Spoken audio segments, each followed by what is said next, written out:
that's why I got to that land for over 1,000 years. What do you do with them? I'm going in January. That's a big conversation. No, that's a very big conversation. What do you do with them? Do we kill them? Do we send them back? The problem though is that other societies have established where when I go to Africa, so what do you do? I see too many Europeans there. That's what I'm saying. Commandeering Really resources. about it before I think when you go back to Africa, you're going to be surprised. I don't think saying someone people it's like you're the European Americans. They might say, what the hell are you talking about? Because you don't understand. I think you might be surprised by the number of Africans that agree with me. Well, I don't know. I'm not part of that discussion. I want to understand. Yeah, that's because of the ideology of white supremacy. Well, not necessarily. I think they are ignorant of the history of the... No, but you have to understand though. I think most of If you're having a certain discussion, There are many Africans in this country because you haven't mentioned the destination, it doesn't mean that you're not going down that route. Yeah. So if you're telling me, white people are X, Y, and Z, X, Y, It's making it more stressful. keep going through. No, it's not. And eventually, It's like going How to... could it be a benefit for people to not know about There's two those conversations. So, yeah, to not know their history? we'll discuss The only people it serves for African people not to speak about European people is European people. No, Because that's why you had a problem when you came into the conversation. I don't have a because I just want to say I have a problem because when African people discuss, yeah. What's my problem? Evidently. What's my problem? Evidently. What's my problem? Can When you define it? so your problem is evidently people like myself speaking about things like whiteness and white supremacy. If I have a problem with you, why do I talk to you? Because you've been talking to me about your problem with it, so that's what your issue is. We've been discussing And an idea. giving me your questionings and that kind of things. Bro, we've been discussing an idea. You know what, sir? It's different. fine. It's if you want to okay. set, If you have a wanted problem, to set up a dichotomy because if you have a it problem, look, it's fine. you're You have a being problem. disingenuous. But I'm not. I made a setting up a statement. dichotomy when there isn't. I made a statement and you challenged me on the statement, and That's now how you discussions work. and yeah, but then you can't then tell me that you did. Somebody's got punched. No. Looks like it. Right? You can't then tell. You can't if you challenge me on what I'm saying. It's evident that you have a problem with what I'm saying. So I don't know why. Well, maybe I have an issue why we're having a debate about whether you had a problem with it or not. Because it's loaded language. Nonsense. Yeah, it's not. we can agree to disagree. Yeah, I'm saying. That's what I'm saying. It's nonsense. It's nonsense. My only point is that. Sometimes you can agree. My only point is that what the gentleman said. What the gentleman said was, are you not making it worse by keeping speaking about it? And I'm saying, the only people that it serves for African people to stop talking about European colonization and oppression is European people. No, but you're not. That's the only people that it serves. But you're not understanding the situation. What they're trying to say is, Yeah. if you keep talking about the past, Yes. you're gonna constantly live it. If you want to, No, that's not the case. that's not. But that's not the case. Tell it to the Jewish people. But that's not the case. It's not the case though.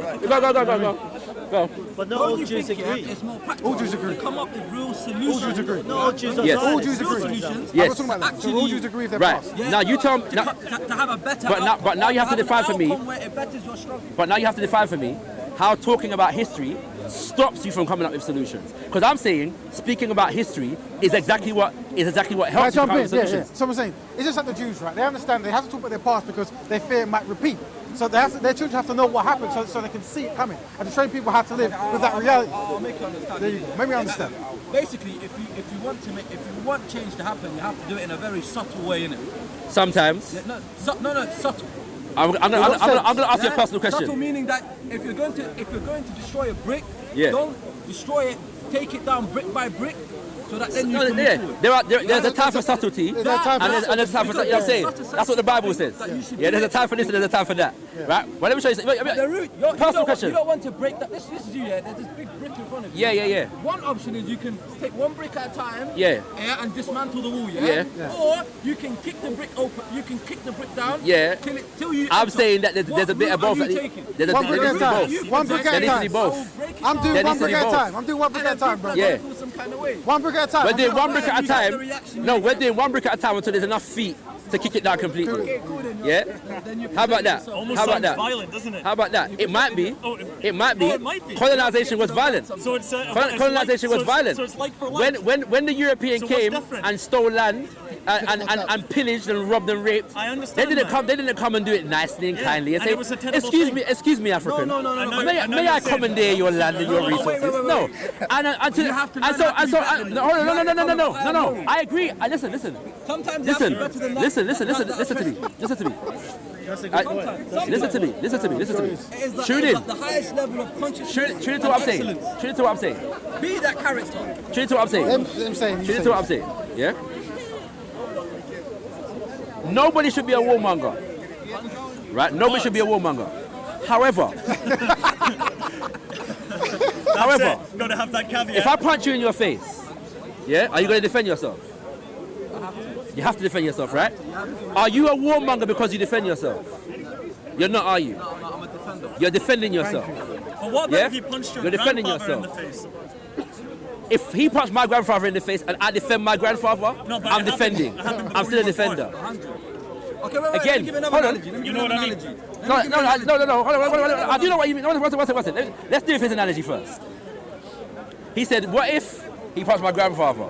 Yeah, so you punched my grandfather. What he's implying is that that act of aggression is not still taking place at the moment. Yeah? It might not be. Yeah, but it is. That's the point I'm trying to make. That's why your analogy doesn't apply to the situation. Because if I can go to an African nation like South Africa and a white minority still own over 80% of the land and the resources in the economy, then the situation is still perpetuating In itself. South Africa, maybe you're right. Yeah. Okay, so you're saying that, is your point that what is in South Africa may not be the case in the rest of the continent?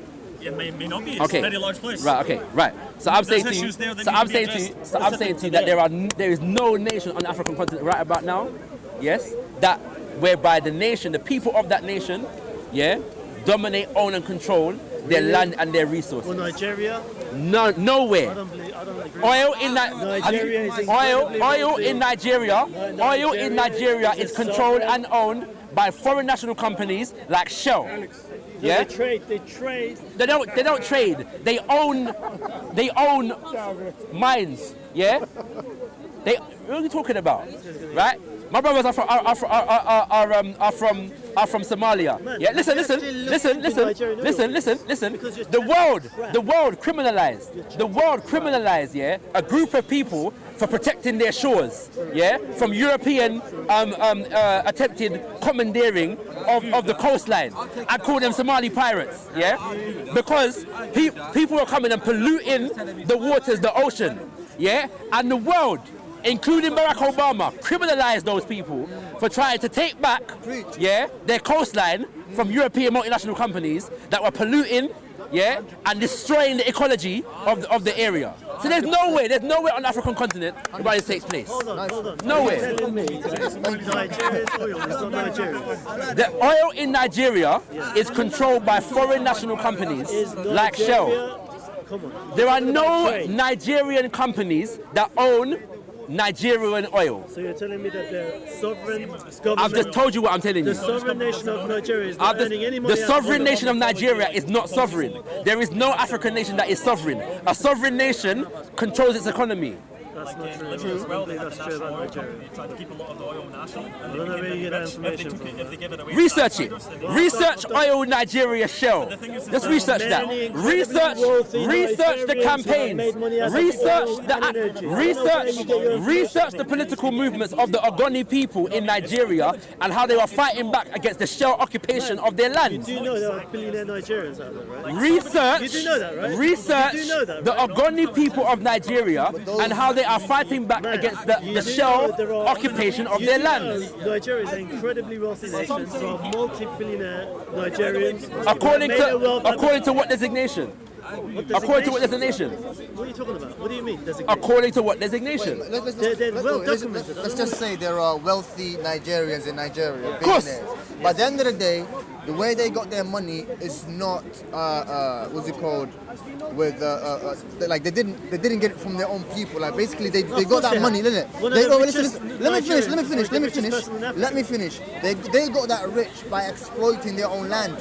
Right, and also giving what's it called, the wealth of their own country to the hands of If you foreign look up people. the That's how they richest- got rich. If you look up, I believe the richest African is actually Nigerian. man. And if you look up his profile, Dangote. Anyone can get rich. he's made I can get incredible rich wealth by out of oil What's your trading, point? out of manufacturing, because you're What's telling your me point? No African has No, a that's rich it. That's it. exploiting their own land. Head of schizophrenia. Head of schizophrenia. cannot- you cannot Head of ignore schizophrenia. the facts. An individual in Nigeria is rich. Therefore, Nigeria No, is that's rich. not what I said. This is the logic that we have to deal with. of Nigeria denying the fact because that there's a rich guy in Nigeria. has been making money out of that. Why can't they accept the fact that certain individuals in the West, I mean, they decide. It's not individuals. There are multinational companies and nations that come in their wealth. No, bro, I'm talking done about with the this way conversation, the we don't narrative wanna is. No, his job is to justify and explain away European imperialism. That's what it is. That's not. Yeah, that's what it is. That's Oh, not what he's That's doing. what it. That's what it What I is. have a problem with you what it is is. the way you're kind of judging all Europeans Not fair based thing. on. But I haven't done that the whole conversation. Well, you did. You said whites. You said whites. I was when you came in the conversation, And I even- I was when speaking we about even talk about whiteness whites, as an you couldn't even ideology. define it. I was When we speaking talk about about whiteness Persians as an and Arabs, ideology, you're like, oh, but that's and you different. decided instead of to address what it is I was saying, to individualize it to this individual white person and that And you're individual white denying person. the fact And that I'm not interested Africa in that. itself is I'm not in interested- I'm not massive interested in that. conflict. There is many Who's wars denied across that? many regions. Who's denied and any there of are that? many races. But again, as I said to you, They that's talk an about in-house the shades of the conversation. colour. That's an in-house conversation. What do you mean in-house? That's an in-house conversation. Well, listen, if you took the Europeans out of the What- equation, what you can if do- you took the entire planet What- out of what- Africa, what a out of sincere- the equation, What a sincere your non-African would life is do. going to be a utopia. What, Everyone's gonna be what a super happy. sincere non-African would do, yeah, is go around the rest of the world. Go to What I have as Sweden. problems is you are I'm not putting interested the in your burden problem. of the human imperfections. I'm not on interested in colour. your problem. When the fact is, I'm not interested in your Africans problem. are already in conflicts with or without the I'm not Europeans. interested in your problem. You came and heard me speaking and you questioned me about it. I'm answering your questions.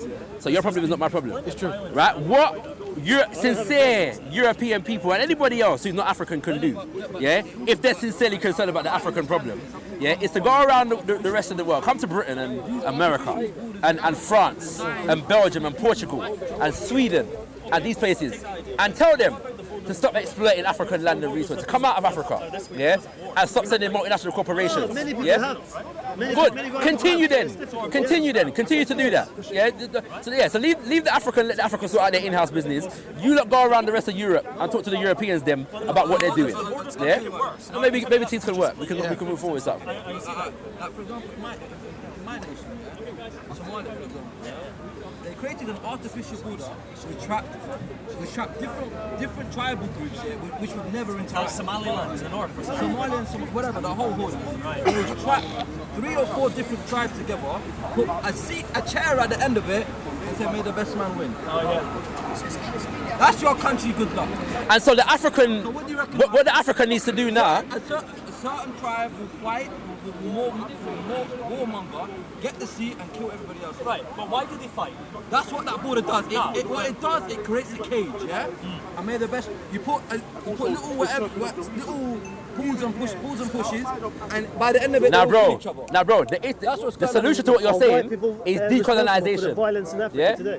The solution to what you're saying Artificial are borders the artificial borders is the problem. Oh, there is that no Africa's artificial got. borders in Europe and South America and the rest of the planet. That's your struggle. You can talk about it if you want. It's not a struggle. Borders exist, no? They either exist No, or but- don't. You see, no. Hold on. You're saying like You see Africans want what I'm saying? happy Now, when I family. say, the gentleman's, the not so gentleman program, yeah, is to explain away, Can I yeah, ask you a question? and apologize Can I and ask you a be an question? apologist for European imperialism. Can I ask- No, you could ask me when I finish. You could ask me when I finish. Why doesn't Africa have clean Let me ask waters? You a could question, ask me when I finish. If today, tomorrow, the United Kingdom, I take the borders of Wales off, the borders of Scotland off, and I change, and I told the Scottish they no longer have Parliament, nor the Wales. What do you reckon will happen? There'll be a And I little say bit of everything a- will be governed in London. What do you reckon will I happen? think there'd be a bit of violence. Oh, of course they will Yeah, be, because so- there's more English. The Scottish will be like, The Irish just got rid of the violence just the other day. Yeah, there's violence in Spain right about now. There's violence all over Europe. tomorrow, Yeah, United there's violence all over Europe. Yeah, with regards to people fighting and warring each other. So what are you talking about? Yeah, and Yeah? I know the Wales, and I know Scotland will not prosper, and I know Wales will not prosper. Yeah, there's violence. There's violence all across what was formerly the USSR in relation to border disputes and land and all kind of different things. Right. So what are you talking about? Is that? And if you have information, why don't you go back home? I am. Because I think that's the best. I am. Right here, I mean, without going to I am. nuclear energy, I think am. there is plenty of. I am. Thanks for the advice, though. Good advice. Thanks for good advice. Thank you. Good. Thank you. I appreciate the advice. Yeah, that's good advice. Good advice, you know. You All Africans should go home. Yeah, and help out where we can. You know. Good advice. Thanks for the advice. Every week, good advice. You transfer the Yeah, knowledge. I know. It's coming. Every landmass, Soon comes, don't worry. those are indigenous people that have inhabited that land, every landmass, Yeah. you would go back, you would bring them all to the table, and you would make them agree amongst themselves. The solution to what you're talking about is However decolonization. long it takes, I would reckon most Africans would chop your No, head no, off. that's what you believe. I'm telling you, people will agree Agree on what?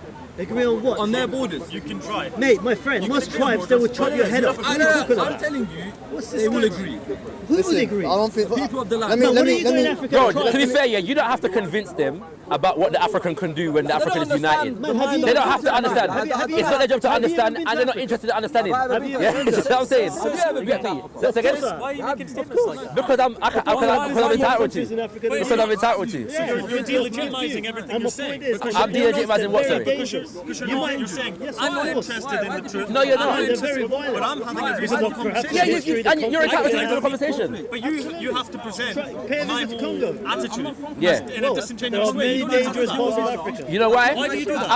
I am not presenting you your attitude in a disingenuous way. I am defining your attitude. There's a difference. There's a difference. Nah, There's a I difference. can see through My, you, the man. point It's I was very making. obvious. The point I was It's making. unfortunate. The point I was making. We could have a good The point I was making. The point. We've been having a good convo. And to be you- fair, you just and to be said fair, I'm and to not be fair, and to be fair. Do you know what? You see, I'm And not to be interested fair, in and to be figuring it fair, and to be fair, from the moment I entered the conversation, you displayed a certain attitude towards me, and I haven't commented in the whole conversation. So my commentary just now, yeah, is the result of your entire attitude to the whole conversation. So take responsibility for that. At the same time, yeah. might want to At the look in same the time, mirror, yeah. mate, At the same time, because your my attitude point. doesn't matter. At the same time, my point. At the same time, my point, yeah, is that the African problem has to be solved by African people, right? What I'm saying is, so this gentleman's. But they don't want. But you have to No, agree. but my point is that reason. my point is that this gentleman's capacity to understand, is non-consequential. Yeah, Do you think that's reasonable? it's completely What are you inconsequential. saying? Do you think that's reasonable? It's Given our completely previous inconsequential. conversations, you think Right? you think It I'm is. beyond reason? The brother, you see it again. Well, you see, I'll appeal. Scapegoat alert. His views escape. Scapegoat, no. He's a Your bad view is a scapegoat. Scapegoat alert. Why is that? I want to I never said that. I never said. You don't have to I never Speaks, I'll jump said. in. Yeah, correction. I never said that this guy was beyond reason. What I said was his ability to understand what it is that you're trying to explain. Yeah, in terms of Africans being able to unite to solve our own problems. He don't have to understand that. His understanding, yeah, is inconsequential. Yeah, right. Absolutely capable. That's your opinion, right?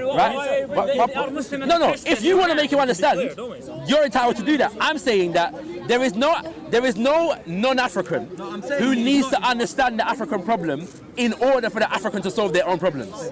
Yeah, the African solving our own problems is based upon the African's understanding of the African problems and what we need to do to solve it. That's a more reasonable statement. That's more reasonable. I'm glad you're more comfortable with it. Yeah. But I'm going to affirm You do know that's the your individual reasonability opinion, right? of everything that I've just said. You do know that's your Not just what you agree individual with. opinion. Say Man, again? most Africans wouldn't know what the hell he's talking about. That's your opinion as well. That's your opinion. That's your opinion. And you are evidently more knowledgeable about Africans than I am. So you're entitled to your opinion. You know what I'm saying? You're entitled. You are the authority on Africans and African people. So you're entitled to your opinion. You know what I mean? Right? They're not one group. There is no one group of Africans. Okay. They are different races. Yes. Different Yeah, religions. yeah. And they fight each other like any other nation. Right. So you can't unite. Right, can't unite. Okay. So being different means that you can't unite. Okay. All right. Well, Africa is a very diverse continent. Very diverse. What's your point? So's Europe. What's your point? No, but you're, So's Europe. What's your point? You're drawing a What's your point? So's Europe. family. Everyone's the same. What's your point? What's your They point? speak different languages. What's your point? They have different This is your religions, interpretation they of what I have said. different shade of colour. I've noticed you have a habit of imposing things on the conversation. I haven't said anything about all Africans being the same. But I haven't said that. This is the point I'm trying to make. Notice when you speak about African unity, people bring in problems. Africans used to eat each other. Used to.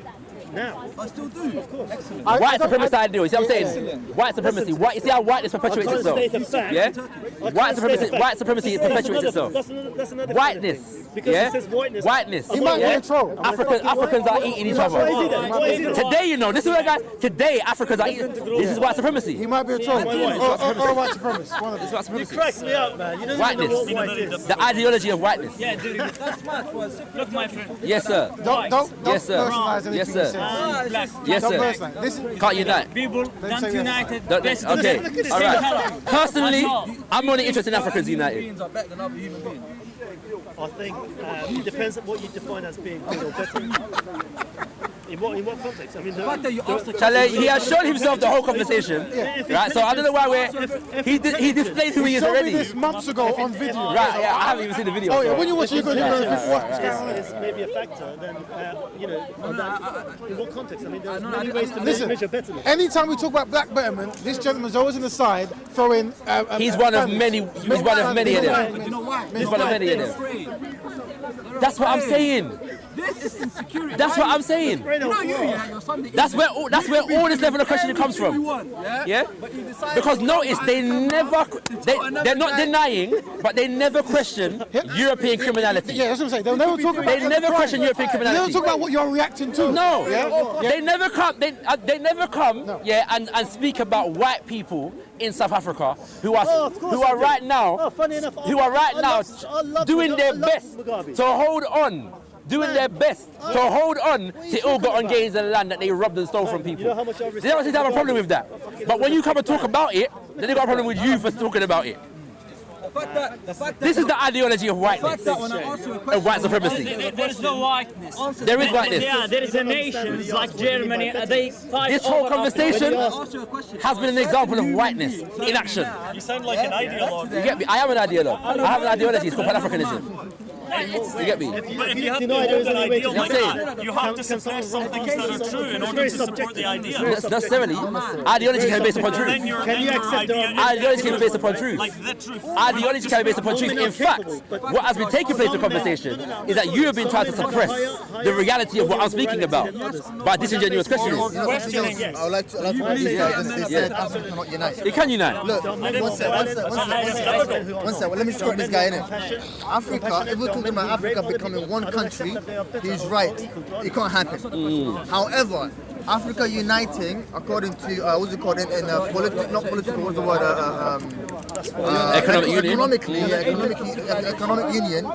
There are many ways Africa can unite. In that way, we can, for example, look, the Cushitic regions, yeah, Ethiopia, Eritrea, these guys, yeah, they had their own differences, but however, they have united according to one mission, to have one economic system, and to Ethiopia, Somalia, Eritrea, and Djibouti, right? Even Sudan It's wants in to process. join It's this in process. You understand? So It's once in it starts process. from here, then this, like, whatever. Who knows where it can go? Kenya, Rwanda, and Uganda, and I forgot the other countries. These four countries also have united to come up with their own economical union. You understand? So from there, we'll be able to step by step, and then from there, we'll be able to, trade amongst each other. That's a fantastic contribution, my brother. That's beautiful. I don't think anyone is. So to say that That's beautiful Africans will African never unity. unite politically, That's beautiful African unity. politically is impossible. Because then the who's going to rule? And I'm saying, I'm saying, it's not even possible politically. But I hear what you're saying. Politically is impossible. I'll tell you why it's impossible. For example, Somalia will never let Ethiopia to be their president. You know, but You know what I'm saying? but Or United, Eritrea will never let a Djiboutian to be their president. but united politically doesn't necessarily mean that Ethiopia will be Somali president. But that's another conversation for another time. You know what I'm saying? Another conversation for Economical another time. union is 100% There's all kinds of avenues for unity. It's mutually beneficial. Exactly. All kinds of Like, for avenues for example, unity. like European economical union. Exactly. Well, that's the idea. What happened in Europe is different. Germany become very strong. They try to contain Germany. How did Germany become It's about strong? Germany. How did Germany become strong? They are very strong. They are strong. Not quite. Why they Before that, God before there was a Germany, there was a group of fragmented little groups here that von Bismarck brought together into a nation. They unified them into a nation. Germany, right? Germany, yes. Germany is a very young nation. Yeah, 1800s we're talking about. Yeah, and interestingly, one of the first things that they did when they consolidated as a nation was move to colonize parts of the African continent. They came to Yeah, but what happened in Europe is completely different with Africa. Completely different. Sorry, say that again. What happened in Europe can't be in Africa. What happened? I'm How about not this? doing- How about this? What happened in Europe was influenced by Africa. How about that? So you're saying Africa, without the influence of Europe, have never look, colonized when each other, they've never been in Africa has every aspect Africa of was a that fantastic human utopia. nature is Listen, a result of the when white race. Africa, Is that what you're saying? listen, you don't know what you're talking about. Exactly. When Africa, right, was economically powerful, superpower, whatever it is, like you can imagine whatever you want. What? I'm an African. Were you there at that point in time? History Because tells we me. know Romans. Yes, he was there. Yes, he was The there. Romans were the same. Yes, he was there. My ancestors Have you heard of Juju? In Africa, we have Juju, yeah, which allows us to travel back in time. So he was. Oh, no. I'm playing. Yeah, you get me. So yeah, so the African Juju allows us to travel back in time. Yeah. So not only do we eat people, we travel back in time. You know they had the whole package. Allah will Yeah. come to them on the day of resurrection. But anyways, look, when the Europeans and the Western people were selling their kids to slavery, when they were, dying and killing their own people, there's a lot of shit going on. Yeah. You understand? So Yeah. Africa was like a superpower. So if Europe was so powerful and so intellectual, why didn't they build their own empires and their own political system without going to Africa? Yeah. Why did they go to Africa? Jeez, that's a good question. That's a beautiful My question. best guess is any maybe civilization that becomes quite powerful. Why do they start still? How about exploiting this? How about this? Why do they still use the Egyptian political system of the pyramid structure? Come again, what? Why do they still use the Egyptian political system of the pyramid structure? And why do the so-called the Freemasons, so the so-called Freemasons, are so obsessed with Egypt and Africa? Why? There's probably something to it, man. Well, because that's where knowledge was. Look, the Greek philosophers had to go to Mesopotamia and Egypt to learn their knowledge. If what you're saying is correct. It is correct. I'm not saying I'm not disagreeing with you. I'm not disagreeing with you. It's a beautiful point. So you let some foreigner come take your knowledge and they just No, we didn't just let them. Yeah, he's very much solid. I'm not sure. No, but it's good though. It's good. I'm not sure No, where he's where he's going with it. he's doing the job of white supremacy. That's what's happening at the moment. You know what I'm saying? You can't fault him for that. It's just it's what happens. You know what I mean? I'll give you that. No, yeah, you just have to just accept that. Anyway, we're gonna wrap this up here. We're gonna wrap this up because my brother wanted to have a conversation. Is that okay? Yeah, Is so that okay? yeah, we're gonna wrap this up. My brother wanted to have a conversation. This is going to be a Sakara and Evola. So we're done with whiteness now. Yeah, we can dispense with whiteness. Get rid of whiteness now. Yeah, let's all get rid of whiteness. Blackness. We're gonna do with blackness and Africanness more specifically. That kind of approach, you will not What? By getting rid of whiteness? No. I think we should get rid of whiteness. Dealing with it like that. I think that's the right way to go about it. Personally. Sometimes if you want to... When I'm confronted with whiteness, I dismiss it. dismiss it. Yeah, when I'm confronted with whiteness, I dismiss it. Or you're going to have somebody else that's going to stand in front of you and you're going to relive that whole life. Maybe so. And if it happens, I'll come and find you and I'll tell you and I'll admit it to you. You're very confident. I know, I am. Thank you very much. I appreciate the compliment. But yeah, my brother wanted to have a conversation, so let's deal with it. Go on. This conversation it has to be like this. I'm going to think about next time to conclude. I'm still looking into it. Yeah, no. It's something that you said. I wanted to have the same conversation with you last Sunday. Yeah, I saw you blocking the light, you know. But since we got interrupted by people, you've mentioned that names like Kosh, Ham, and Noah, these are Abrahamic influenced names. Yeah. Abrahamic comes from Abrahamic influence, Abrahamic religions. But the thing I want to discuss with you about today is these names are not actually influenced by Abrahamic religions. However, sometimes religion writes history as well. So, in the process of when Abrahamic religion came to be, they have come up like the same people who accepted this religion were the people. Let's go to example Ham. Right, that's the guy that I need to focus on. You see, there is a book by the name of the Book of Aksum, which predates the date of what's his name? Noah. Right? It came about 400 BC. You understand? When 400 BC. Right? That's when its text was started, and as time passed on, they kept adding to the book. Adding to the book and recording history. So when you say Aksum, we're in Ethiopia now. Ethiopia. So that book is in is it Aspara or something like that. Yeah. But coming back to the point, Yeah. this book mentions that even the name Ethiopia, Yeah. right, it's not a Greek term. Yeah. However, there was there was a man by the name of Ethiopius, Yeah. right, who was the son. That sounds Greek to me. Though. Yeah. But Ethiopius, right? Yeah. And he was the son. Right, he was the son. That's what the book says. Right? Let me bring it out. Go on. It says that he was one of the sons, right, of Kush, and he was the king, one of the ancestral kings of Aksum. Yeah. You understand? So the point that when you say these names come from Abrahamic influences, Yeah. I would say now, when these Abrahamic religions came to be, Yeah. these names are already there, and they have documented whatever that was available at that time and the names that they were available at that time. Understood that. Go on. But yeah, my major thing though, because I know that by the time when in how Abrahamic religions develop, yeah, they do develop in kind of influence by traditions that were on the continent. So there is some exchange here. I'm not disputing that. Even in terms of the languages that are considered of the Abrahamic, yeah, the Hebrew and the Arabic, there's evidence of the fact that they develop influenced by languages that existed in the now East Africa, that kind of thing. So I don't have a problem with that. I'm gonna have to research what you just said to me. I don't know about it too tough. At the same time, I'm more talking about groups of people being defined by a particular thing.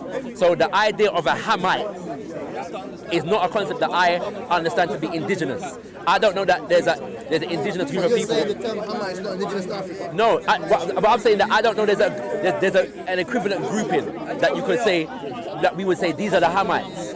And it's an idea because we know we can identify groups of people throughout African history. You know what I'm saying? Like, generally speaking, you can see groups of people and identify them. We know who they are. And we can look through history and say, this is that group of people. And even in empires, we can see that this group of people and this group of people came together and they formed an empire. Right? The terms like Hamite, I've never seen that, yeah, or understood that in any indigenous African grouping or language, oral history, tradition, nothing. That's my contention. So I'm saying that what were we defining ourselves as? That's what I'm saying. Even terms like Bantu. Now I get it as a language designation. Yeah, like we might use it. Arabic, for example. The name Arabic is the language that. Yeah, right. You know what I'm saying, but well, I don't know because Arab is the language of a people group. The Arab, yeah. But you know what I'm saying. Also, the It name. depends on where you look at the time for a minute. Yeah. To an extent. Yeah. There's a point Yeah. where it was where Arabic Yeah. was known to a set group of people. Yeah. But when the religion came about, Yeah. the conditions Yeah. of what Arab is Yeah. expanded. The rules. I hear that. I hear that. But I'm saying that before the religion, the group Arab existed. Yeah, in the right. desert, But in the yeah, but I'm saying that. So I'm saying that. So right. But I'm saying that. Red Sea area. Yeah. But I'm saying using the Bantu example, there's no people called Bantu. Yeah, Bantu in the language it means person. You know what I'm saying? Yeah, people. Sorry, right? But there's not a people group, tribe called the Bantu people. Right? You know what I'm saying? But let me Yeah. question that. Yeah. You see, in this society, right? Yeah. Especially in Africa, because we can't relate to the West. Yeah. In Africa, you've got tribes. Yeah. And those tribes come under what's it called a major tribe. Yeah. And that major tribe will come under an ethnicity. Right. And that ethnicity will come under a certain race. Right. Right. Right. That last part I'm gonna. Yeah. I'll tell you why I said Go. race, because then I'm trying to go to the Pacific part. Anyway. Yeah, I know. Yeah. You got Somal, Yeah, Sahel, yeah, These yeah. are different ethnicities, Yeah. but they all come under this race of Kush. Now the Yeah. same thing with Bantu. Yeah. Bantu, the people, it's called the word Bantu means the people. Yeah. So the people, Yeah. basically that's their racial group, Yeah. right? That's how they were depicted. So these people, like, they were expanding everywhere. Yeah. So whoever gave them this name, Yeah. or when they gave themselves this name, we Yeah. are the people. But that's what I'm saying. And to put a word, and to put the before a word, it Yeah. makes it great. It makes it something like, for example, the God, Yeah. or the thing. Yeah. You know No, what I'm and the thing is, saying? The Shakara. I don't necessarily have an issue with the term Bantu, The point except I'm for trying to make, yeah. the Go point I'm on. trying to make is this. Bantu Yeah. is the racial name. But under that umbrella, you've got different clans and different people. Right. And also you've got clans who have actually departed from this Bantu section and became something else. Right. You understand? So,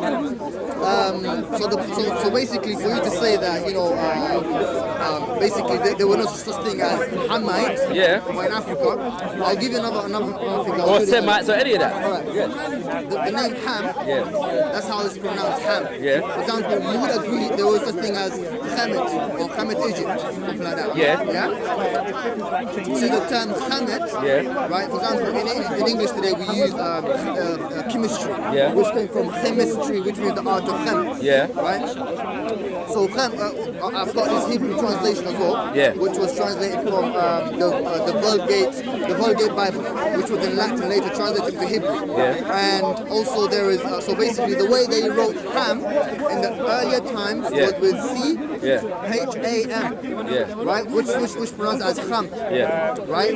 They were trying to get that pronunciation, which is why as time passed and English evolved, that's how you got Ham, or that's how you got Ham. But the thing is, I don't have a problem with the etymology or the evolution of the word coming from. So if you're saying to me that ham, the term comes from hem, which is you're saying is derived from kemet or kemet, kemet. In a sense, I have to research the validity of what you're saying. But if it's the case, I don't have a problem with that. Right? I don't have a problem with that. And also, historically speaking, like when it comes to bibliography, right, or other, what's it called, historical narration, they write that, you know, the children of Ham, or Ham himself, or his area was known as the land of Ham, the land of Ham. Even in Arabia, which was where? Egypt, southern, what's it called, Mesopotamia. That is the problem that I have, because nobody. Biblically speaking, Ham or Cush was given to Mesopotamian Egypt. You understand? Hear what I'm saying? When we say Kemet, how we pronounce it, I'm saying it Kemet because obviously I have a tongue that is colonized and all kind of different things. Right? I'm saying that in the language that the people were speaking, when they use the term Kemet for the land, they refer to the people. You agree the language was Ham or Kemet? I don't know. I agree. So the land. So if you say, but that's the land, though. What I'm saying is the people that call the land Kemet refer to themselves. So the term how we pronounce it is Kemetu. That's the people now. The people of Kemet are the Kemetu. So that's how you spell it. It's Khemetu. Obviously, that's a. Because they never use the vowels. So let me put it now a little bit. See, Hamed, so you've got Ham, which is the singular name. In Somali, if you add, or in Kushati, if you add T at the end of a word, it means the. Right. Or? But there's a, example, I know something different in that. When you say Gabat T, means the girl. Right, but I'm saying. No problem. Of preservation in the past. It's like me saying all Christians. I'm not a linguist, so I'm not going to debate what you're saying. The reason why language is very important. No, to it is. It will take us back to the original where the name. I agree with you. I'm saying that I would have to go through and do the research to suggest that what you're saying is the derivation is actually the derivation. You know what I'm saying? I'm not disagreeing with you. I'm just saying that I'd have to go and research that. In that sense. But I'm saying that in what I do know is that within the language that people were speaking, you had a name for the place and a name for the people. Hamite was not it. You know what I'm saying? So I'm saying that I can deal with the idea that the term Hamite is derived from this term. But when the term Hamite becomes to be used and the context in which it becomes to be used is biblical. Because I'm saying that the term Kemet and Kemetu comes into being prior to this time that we're talking about with Hamites and them kind of things there. You know what I'm saying? So I don't know if we can say that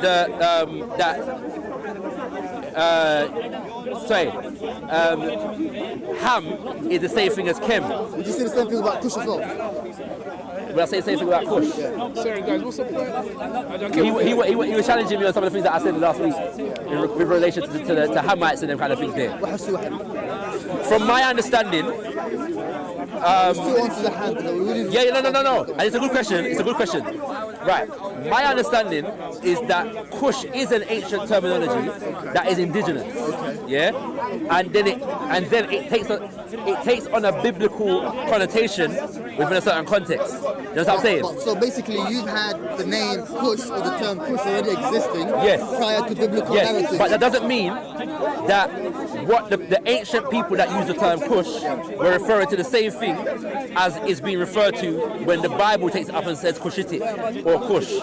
It may not be the same But thing. when the Bible says Kushitic, Yeah. it's only referring to a people. Sorry, it's only Yes. referring to a people Yes. known as Kush. Because Tik means to refer to something, to the name, innit? Yes. Now, and when the Bible speaks, the Bible doesn't say the Kushitics were in India. No, You know what I'm yeah. saying? Or the Kushitics were in Arabia. Yeah.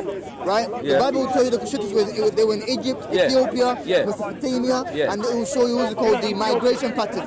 One second. Alright. Right? It will show you the migration pattern. Yeah. Right? And however, you mentioned a very important word as well. You said that the Hamet, Yes. right? Hamet is referred to the land. Yes. And also what the Bible actually reveals Yes. is that Cush Yes. was the son of Ham, which means if Cush was the son of Ham or the son of Ham, Yeah. and the land that Cush lived Yeah. was named after Ham, which is the Right. same name I Right. told you earlier. Right. Here's the problem though. From a historical perspective, studying African history, that would have to be the other way around, right? Because Kemet is a child of Kush, Nubia, Tarseti. So, which is what I'm saying. So it wouldn't be that Kush is a child of Ham. But still- It would be the other way around. Wait. This is what I'm trying to make. Hamet is the child of who? Cush, right? Yeah, so I'm saying, but also the land was still inhabited by Ham, though. No, but let me Still clarify. the land of Ham. Let me clarify what I mean. What I'm saying is the people of the land we call Kemet, ancient Egypt, tell you that they derive from south, which is Nubia, Tarseti, right? Them regions there. That's what they tell you.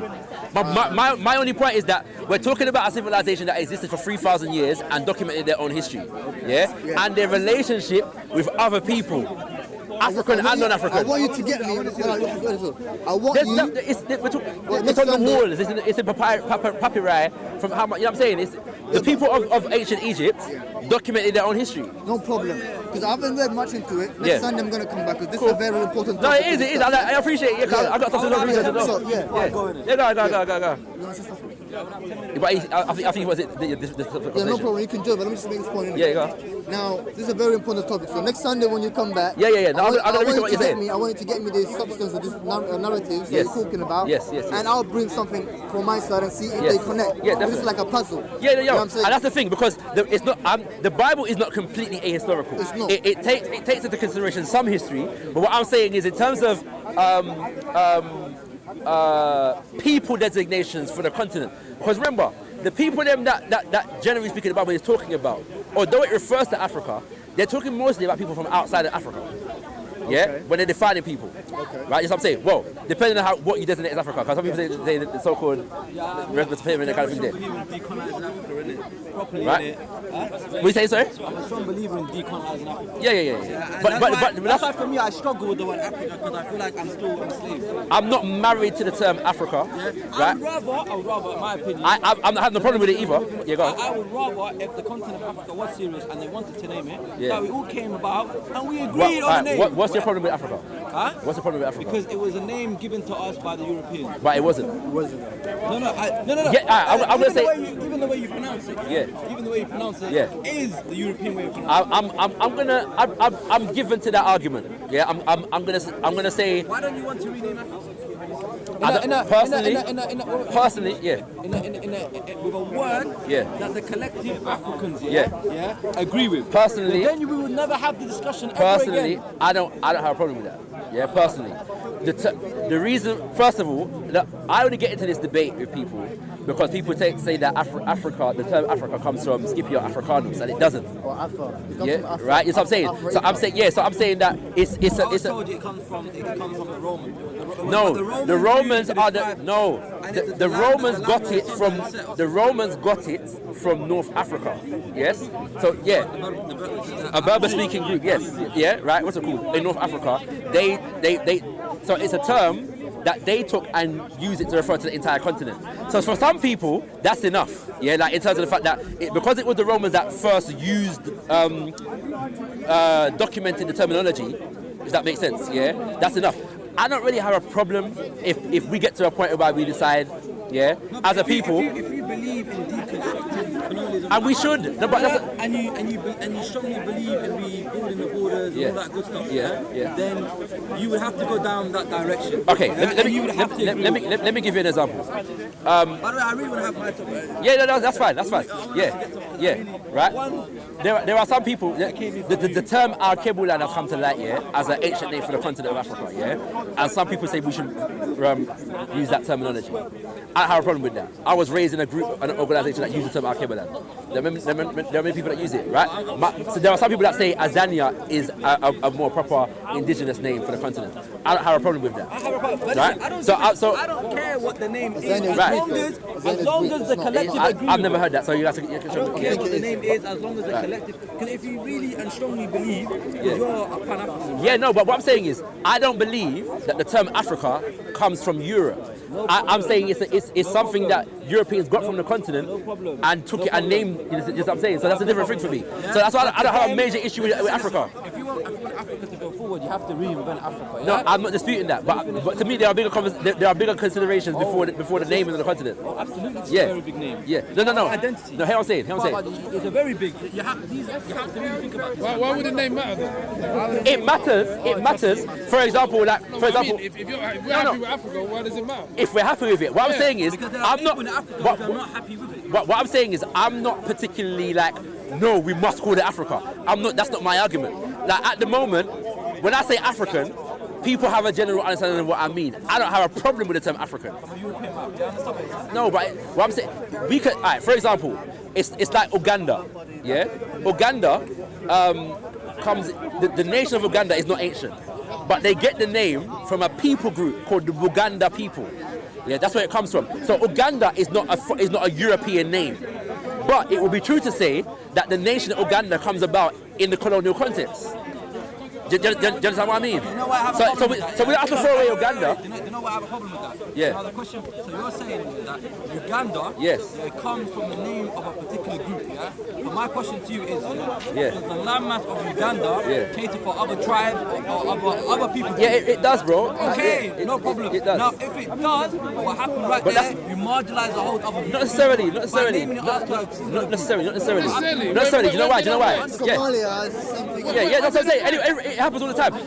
Throughout African history, there were I'll points. tell you why. I'll tell you why. At what point is Zaire? I'll tell you then- why. That's what I'm saying. Yeah, so What it's that a creates map. is, Yeah. what that creates, once you name a country after a certain people group, Yeah. what that creates is a sense of entitlement. That the landmass belongs It can, to them. No, it can, no, and it has, and it has in certain, yeah, it has. But yeah, go on. Everything, listen, Yeah. everything that's been done to Africa Yeah. was not done on purpose. It was done with intent. Yeah. And there is a reason why they did it. No, Now, but- let me finish. Yeah, go. If you don't understand it, that's fine. But you can No, say no, I don't but understand. I understand I'm completely what you're telling saying. you, No, hold on. Yeah. I'm saying it's Yeah. done with intent. I completely understand what you're Nothing is saying. there by accident. I completely understand what you're saying, and it kind of relates to what you're talking about, right? Because we have to understand how people groups come about from our own perspective.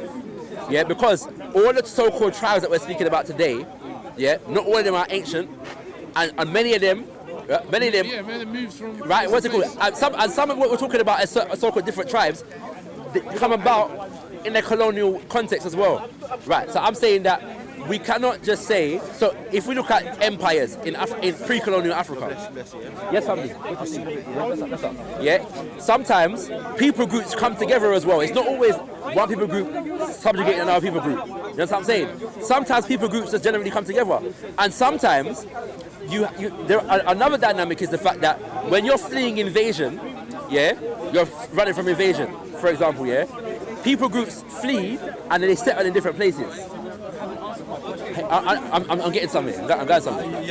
Yeah, I'm going somewhere, right? What I'm trying to say at the moment is that we need to understand the creation of tribes and different groups and nations from our own perspective. Because sometimes when you see different tribes, oftentimes you're dealing with smaller fragments of a larger people group of what was once a larger people group. Also, let me add to that. Yeah. You know, when the Europeans come, you know, when Europeans come, Yeah. or certain people come to a landmass, and they see who's ruling, what is, for example, to see who's ruling, what is ruling, right?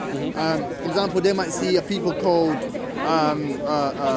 just a certain name, right? They'll see this kingdom, and the kingdom and the queens and the royals, they come from a certain tribe, and there are those other tribes who are, you know, under this kingdom. So what they will call that kingdom is a tribe that's leading. That's leading, For example, Uganda at that time.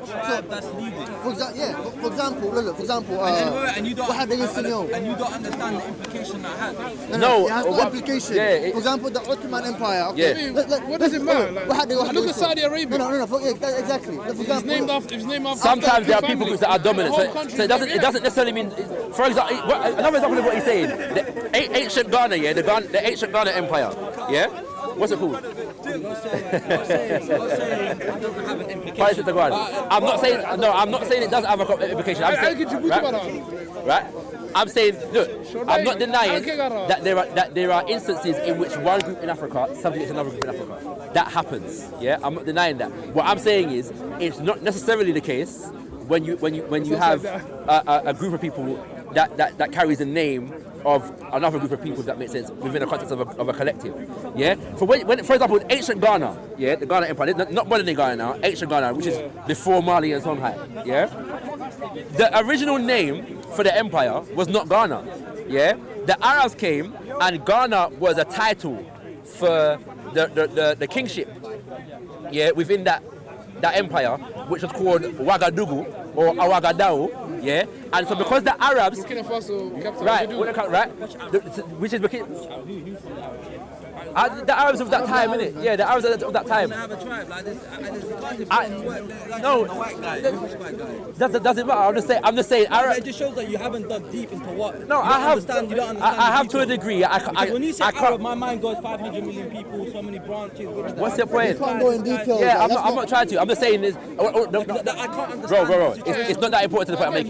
It's not that important. The only point I'm making is that the term Ghana Empire comes about with Arab historians documenting that empire.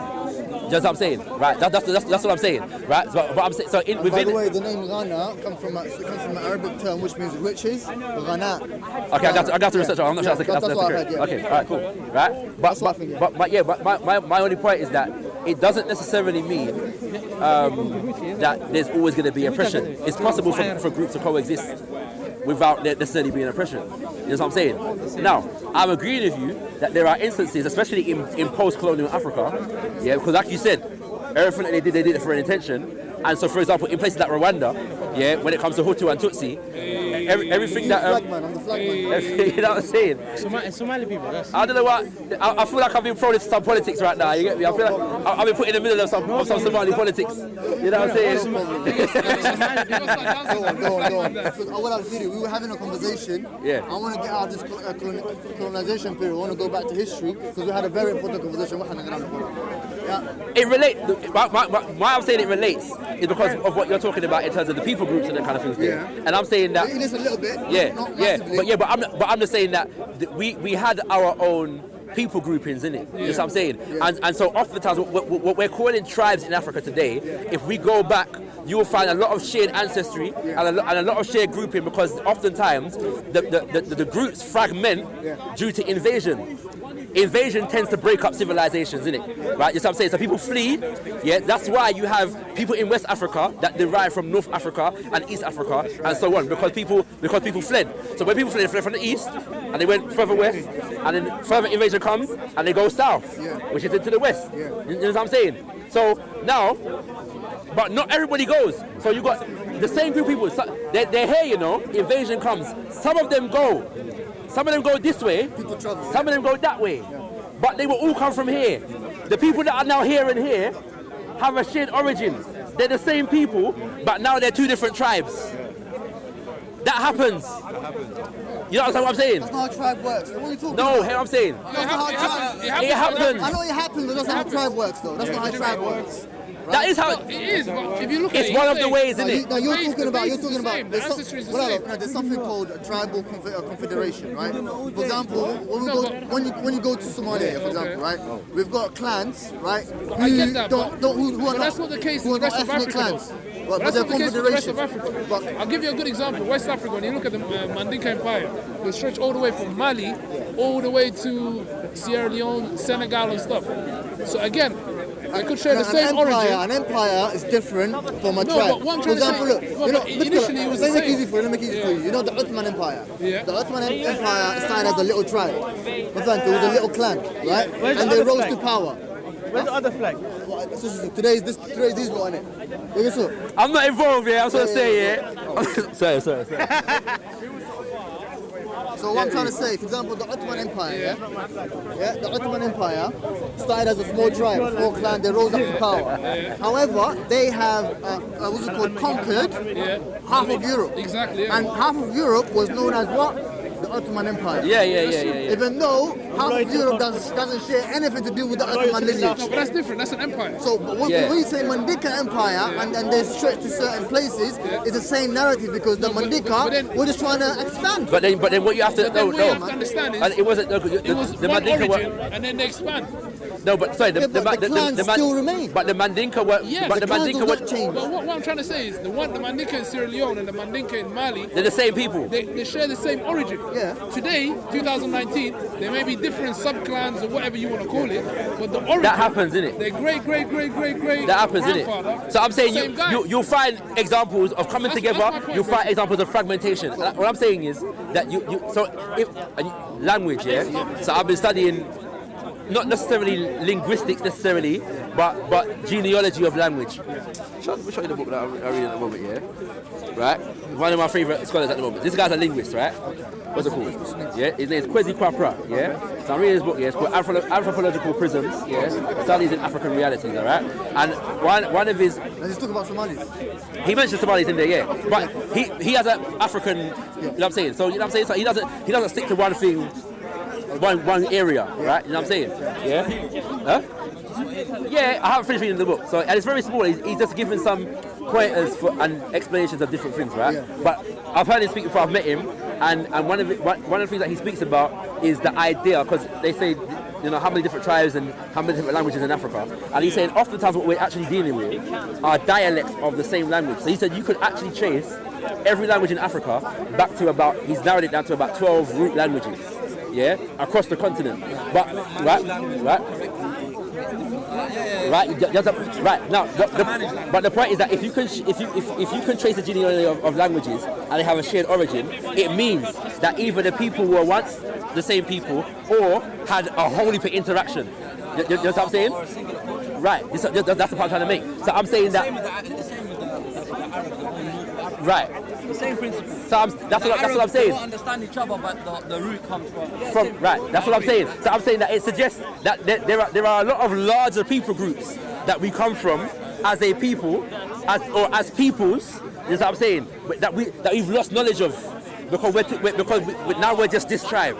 Now we're just that tribe. And if we were to trace our lineage and our language, our culture back far enough, yeah. And I'm saying that because we're defining ourselves primarily according to Hamite, and then we're not seeing that. Because we're fixed in traditions, and it's no disrespect, but we are fixed in religious traditions, and we're trying to define ourselves within them. That's my only argument. Religious definition.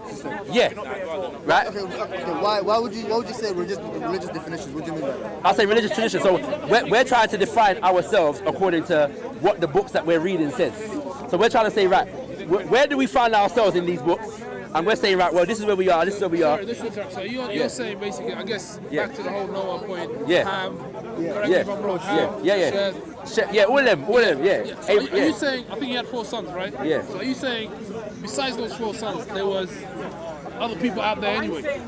Blatantly, I'm not an Abrahamic guy, so I don't take what is written in the Bible, the Torah, the Bible, and Quran as history. Full stop. So you're saying there's people out there, regardless of Adam? Definitely, yeah. And I'm saying that studying African history bears that to be the case. We have civilizations that are ancient, yeah, older than that. This way Africa, you get what's it called, the full narrative wrong. Yeah. It's because like you see, like I said before, this religion called Abrahamic. Yeah. Most of it was established in Africa. No. Yeah, go. The only time that what's it called, the Abrahamic religion took a very what's it called, strong shift into the Middle East. Yeah. With the time of Muhammad upon him, Jesus. Those Which are the major characters of Abrahamic religion? Yeah, but, apart from Moses, and Moses was is supposed to be in Kemet, and his whole thing was about leaving. Yeah, Kemet and going to wherever he was going to. Yeah, but the Then reason, again, but was Africa the Africa but there was a we see today? reason. There was a reason why Moses was going. Right? Because they said he was oppressed. I don't want to go into the religious point of view. I'm trying to go to the History, point of view. yeah. Now, so I want to come back to, because you said something really important about the land was called Kemet. Yeah. You also said that the name Chem comes from the name of the son of Cush, who was known as Chem. You said. No, I didn't say that. What did you say? No. So there's a debate around. Currently, so it's a debate. It's not. No. There's no debate around the fact that the land was named Kemet. Okay. There's a debate around specifically what Kemet means. So the land was named. So correctly, the land was named Chem. No. Chem. No. Chemistry. Yeah. Chem, you know how you spell chemistry? Yeah. Hear what I'm saying? H-E-M. Yeah. Again, Which sorry, means the art. could that not be wordplay in different Yeah, languages? he did the pronunciation. But I'm saying it's not about it's not, no. But the reason why I'm saying no. Yeah. When I'm speaking about these words, what I'm trying to say. No, I know what you're saying. What I'm trying to say is that the words. Yeah. It's not just normal words. It comes from the land that was named after. Hear what I'm saying? And Hear what I'm saying. The reason why I'm saying no is because Chem or Hem, as you're pronouncing it, is a word in the ancient Kemetic language. Okay. And then it has other words that are derived from that word. So as I understand it, so for example, one of the literal definitions for the word Chem in the ancient Kemetic language is black. And then there are other, but you remember we're dealing with a language that didn't deal with vowels, yeah. So there are various KMT words that have different meanings. Yes. Again, I'm not a linguist, so I'm not an expert on this. One second. So then one of those roots, Chem roots, was taken to name the land, Kemet. You know what I'm saying? Yeah. Now I'm not even saying that how I'm pronouncing it is exactly how they pronounced it. Yeah, I understand. 2,000 years ago. That's not necessarily what I'm saying. I'm just saying that it wouldn't just be Hem, because Hem, if it was Hem, that would just be black. Okay. That's what I'm saying. Yeah. So Chem will be the root word that Kemet comes from. So, okay. Now, one of the things I picked up from what you said is that the word Chem is black. Yes. Which means also, if we define that to a more proper English, means if we say chemistry, for example, it means the black art or the black science, right? Yes. However, even the name, biblically speaking, or religiously speaking as well, the name Ham also refers to black. Yeah. Right? Yeah. They have the same definition. Yeah. Ham. I don't know that it means black. No, it does mean black. It does mean black. Okay. Ham. I'll go with it. The name Ham. You should go and do a research. Yeah. And then come back. What's the point? No, he's challenging. Yeah. My point is that so he's trying to say Yeah. these names Ham, Kush, Hamite. all these Hamites. Not necessarily Kush, but go on. But Kush comes from Ham anyway. Yeah. So if you say, come back. Okay. So what my point is, I'm saying they're not if indigenous the to land, Africa. what I'm trying to say is that if the land of Kush was known as the land of Ham, Okay. right, and the father of Kush was known as Ham, right, Okay. and the word Ham, which is the Egyptian term, which means black, Yeah. and the ancestor Ham, which also it's Where do you get Ham being black? the name Ham means black. Because you're kind of trying to make two things mean. Look it up. I'm asking. No. He's saying the literal definition in Hebrew is black, which I'm not aware of. No, you can look it up. Yeah, Right. I might be wrong, right? But still, you can correct me. Maybe next Sunday you come back and correct me because I'm ready to be corrected. Yeah. I don't stand still on my arguments. You know, I'm not like that. Right? None of us should. That's not good. So now come back to the point. So Ham, this is the ancestor, and the land of Ham, which is the land of the Celtic people. They both have the same meaning, and they all have the same definition. So are they And the same historically, people? I was reading this. I'll show you a Hebrew. Let me show you this Hebrew. This is a Hebrew translation. I even took a picture of it. So are you trying to say they're the I've same got people then? Oh yeah. Okay. There will be no Christianity Got it. anymore. Yeah. But after There's the So you've got Noah. That's how you spell Noah, because you can't say so you can't write it. So that's how you write Ham. Yeah. This is like from the Vulgate Bible. Yeah. Right. And also that's the Vulgate Bible. So if you look, just swipe it up. Yeah. So if you sorry, very confusing for me.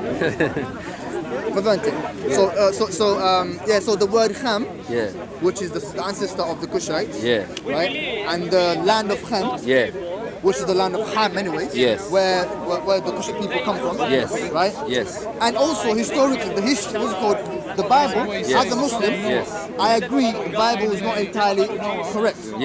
You know what I'm saying? Because, for example, we've got God and we've got 3 gods and so on and so forth. But at the same time, there are things, as a Muslim, I believe, that the Bible is mostly. Sorry,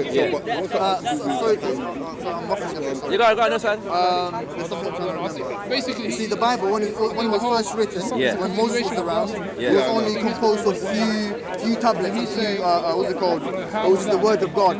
Right? But as time passed, Jewish and other people had made commentaries on it. You understand? So the things that we're reading is actually the word of God, or it's the words of God according to the Bible and the commentaries of other people. So through these, the commentaries of other people, the people that are commentating or giving the commentary of these words of God, are also trying to give that. So what they're trying to do, they're translating the word of God according to their narrative, at the same time giving the historical landmass of where they come from. Right? So the Bible kind of complements, if Ham is from Ham, right? And also Cush, if the Bible says Cush was the son of Ham, or the land of Cush was known as Ham, so it kind of, it's the main link that, Here's the issue that I have.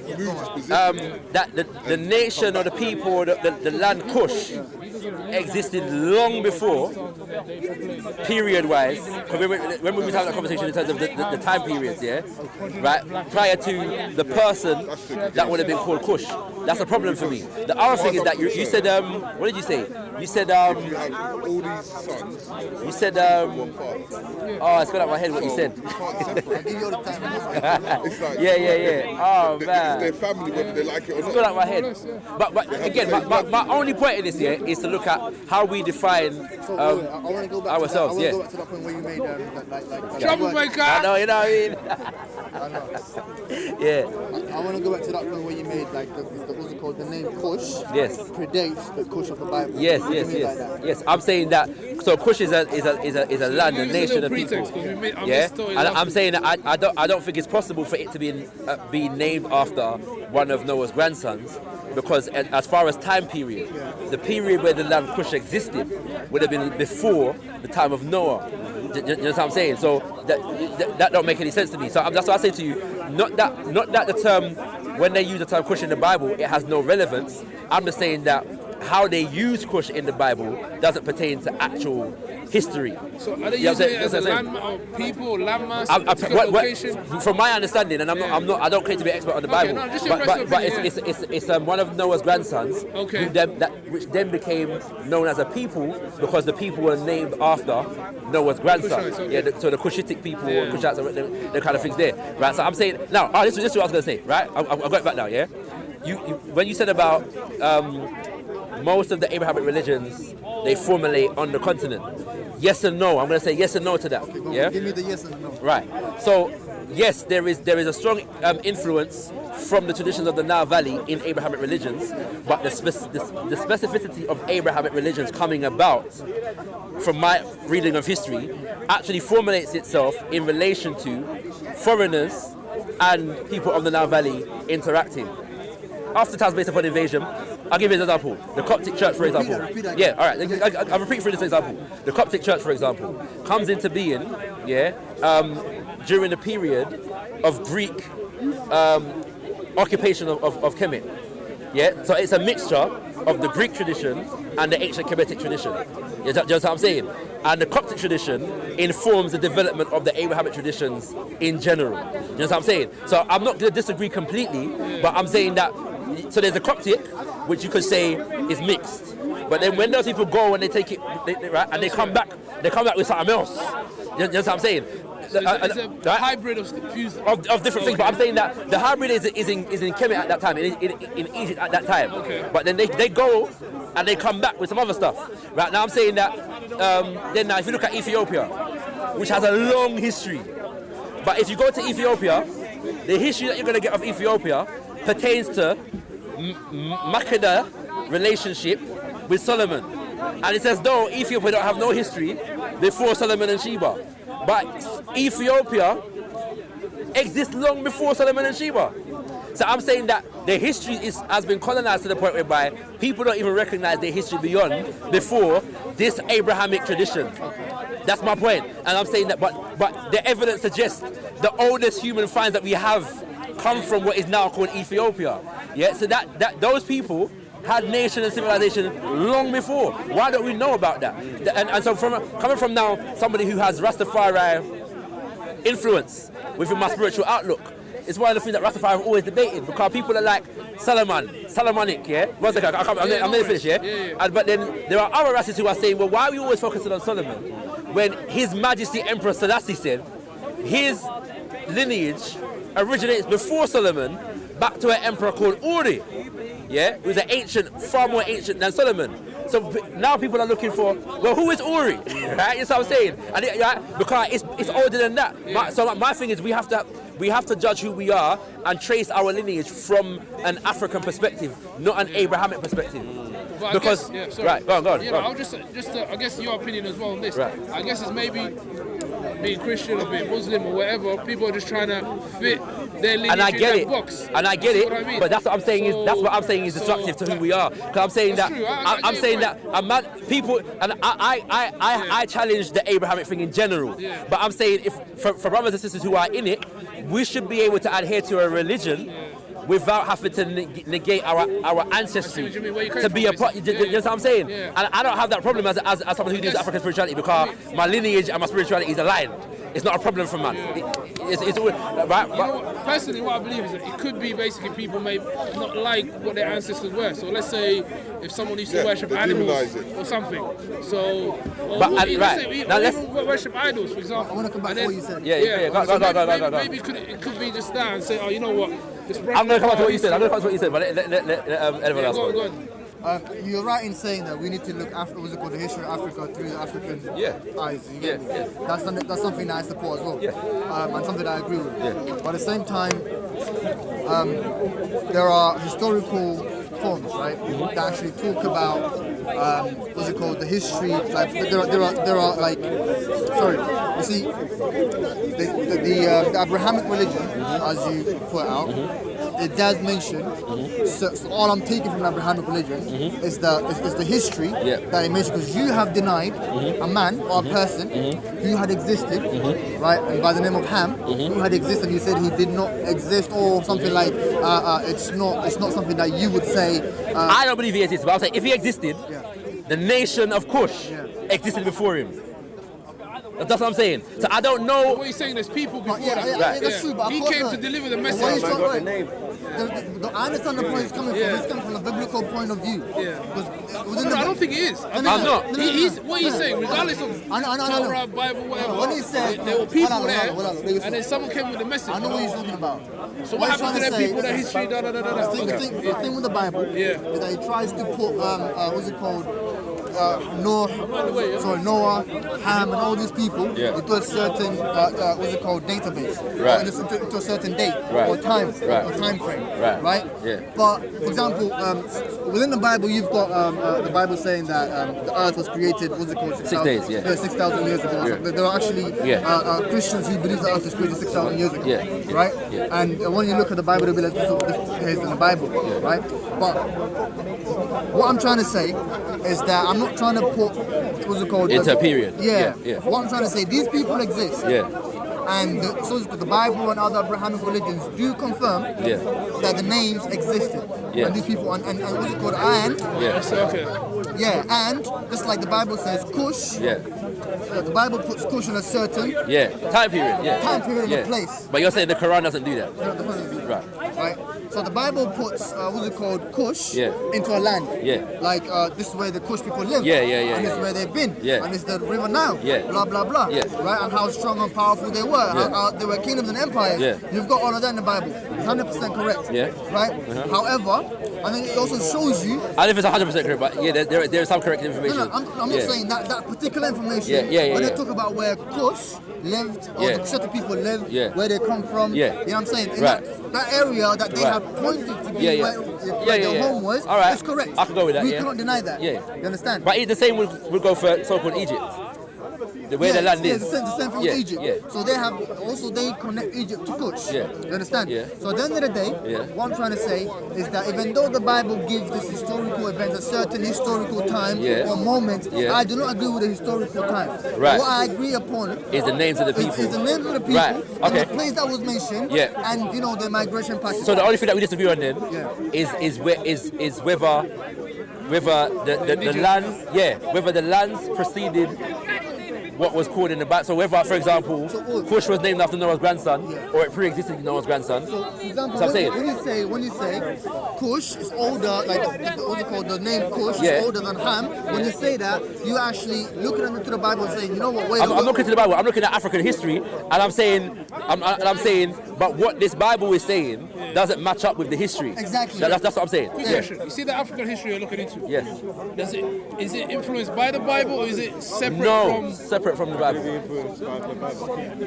I don't regard the Bible as a history book. You keep records. Yeah. What I was going to say is, to add to what you're not saying, you see this Cush. Yeah, okay.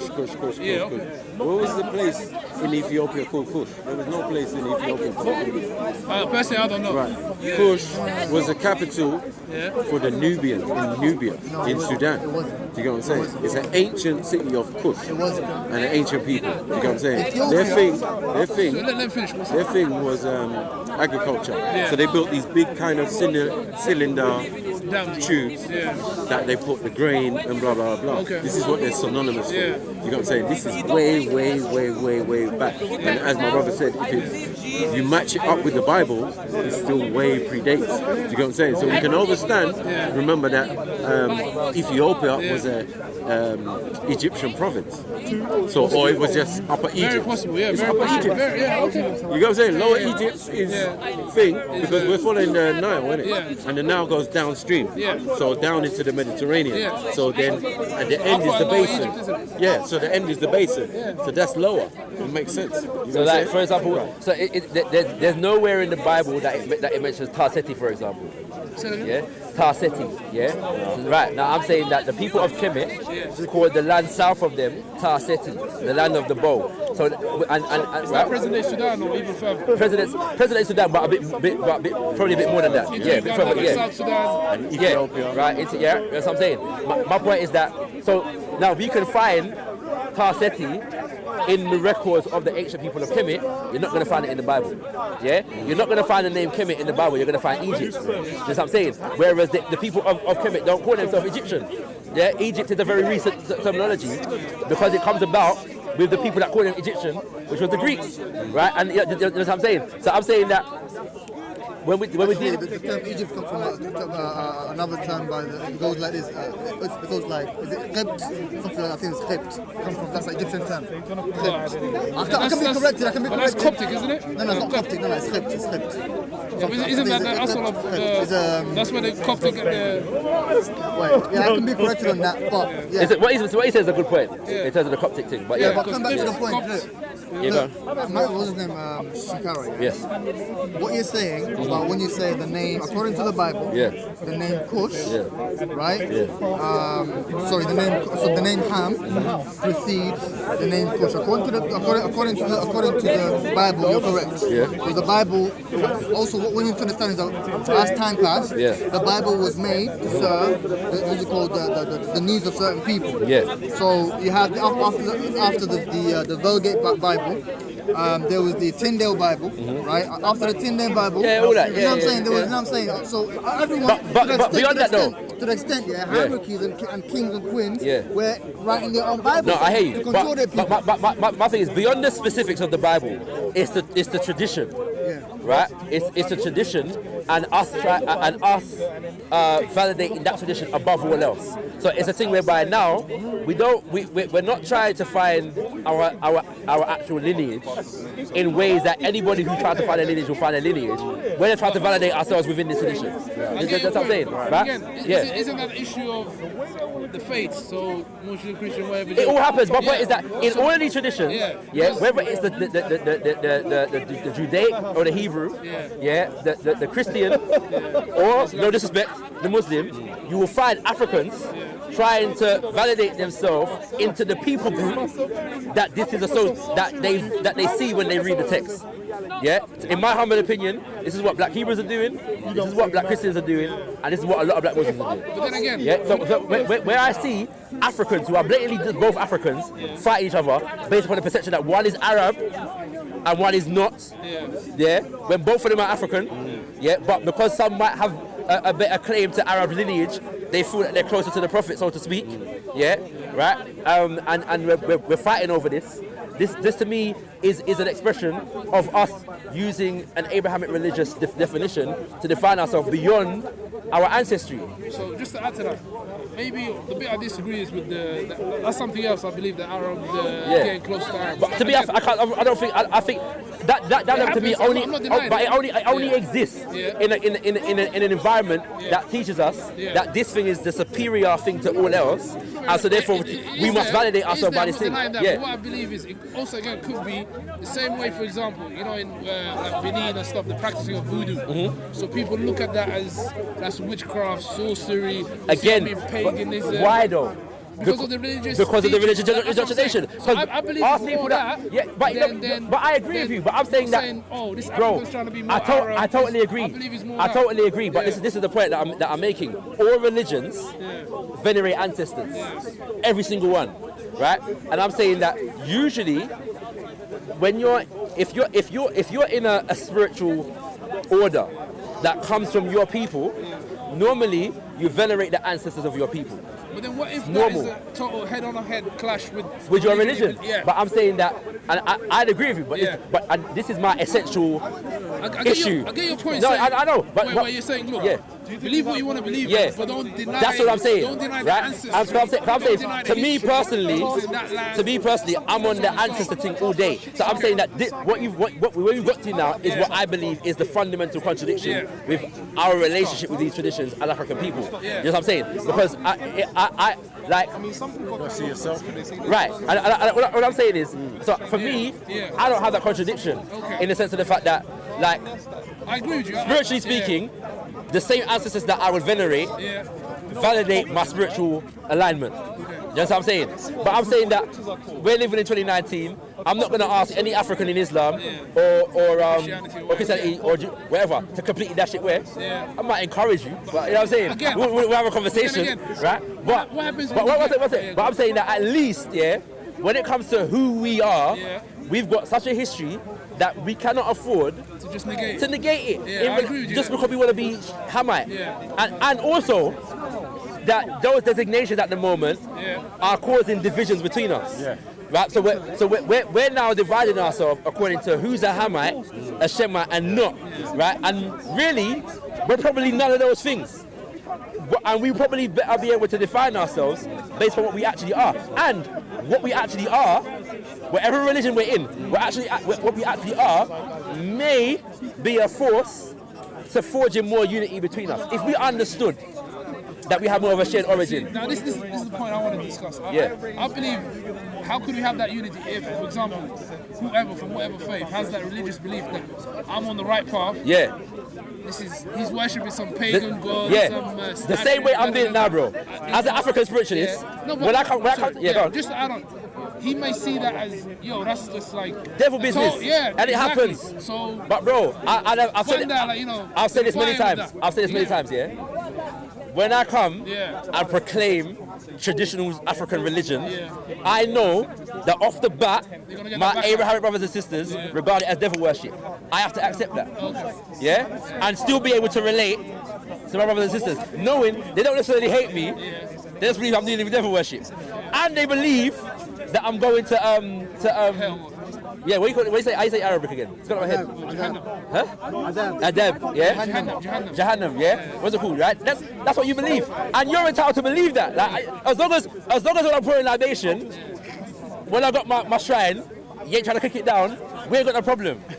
Seriously. As long as you're not doing voodoo on people, we haven't got no problem. Yeah, no problem. But this is the thing. No, and I agree. But a part of that, and a part of this is because most of us, when we say voodoo, we don't actually know what we're talking about. You know, them lots are strong, you know, because that's the second time that's happened, you know. Put a bag or something. Look, let there be light. Let me come back. Yeah. Let's come back to the point because we keep going away. Yeah. And the point was still talking about the history of Ham and Kush. Malcolm made a statement saying that the name Kush was the name of the land. Something like that, right? Am I correct? The capital. He said the name Kush was the capital of the land, but not the name of a people. However, and I think there's some truth to that. I do understand that there were the people that were named after a while, but that's not unusual. Sorry, let's clarify. In the sense of the fact that sometimes a particular province of an empire becomes strong within it, and then the nation becomes known as that. So I agree with that. I 100% agree with that. But to say that the people were not known as Kush, that's not correct. Okay. You understand? Come back to the other point. But we're known as now. If they're known as Nubians, then they're known as Nubians. Look, the people in Nubia, the name Nubia comes from Nubius, which means slaves, right? So basically, what's it called? There are two people that used to inhabit in so-called Nubia, the Shetics and what's it called, Nubia. So later on, right, the Nubians, some of them rejected that name Nubia and took the name, what's it called, Barabas, right? Which was their ancient name. But still, there are also people who were known as. Isn't Barabas Greek? Does it have a similar origin to the word Berber? Which it means savage. No, it's Barabas. If you're a Nubian, one of the tribes that you descend from are called Dongolawi. You understand? You've never known that. So that's why I don't understand what you're trying to say. Yeah, two of them, the origins of what it is to be Nubian This is a book on and the word nub, the word nub means gold. But this is the thing, because my essential point from my argument that I was bringing though, you know, is because in a sense of separating between Cushitic, so-called Negro, Bantu and that kind of things there, don't make no sense to me in the sense of the fact that if we're really talking about it, if the people like, so one brother came up to me today, and said if Baku went to Sudan, South Sudan, right, he looked like the Sudanese. I probably wouldn't, because my soldier comes through a different thing, right? Maybe put more melanin in the skin. You know what I'm saying? But that's what.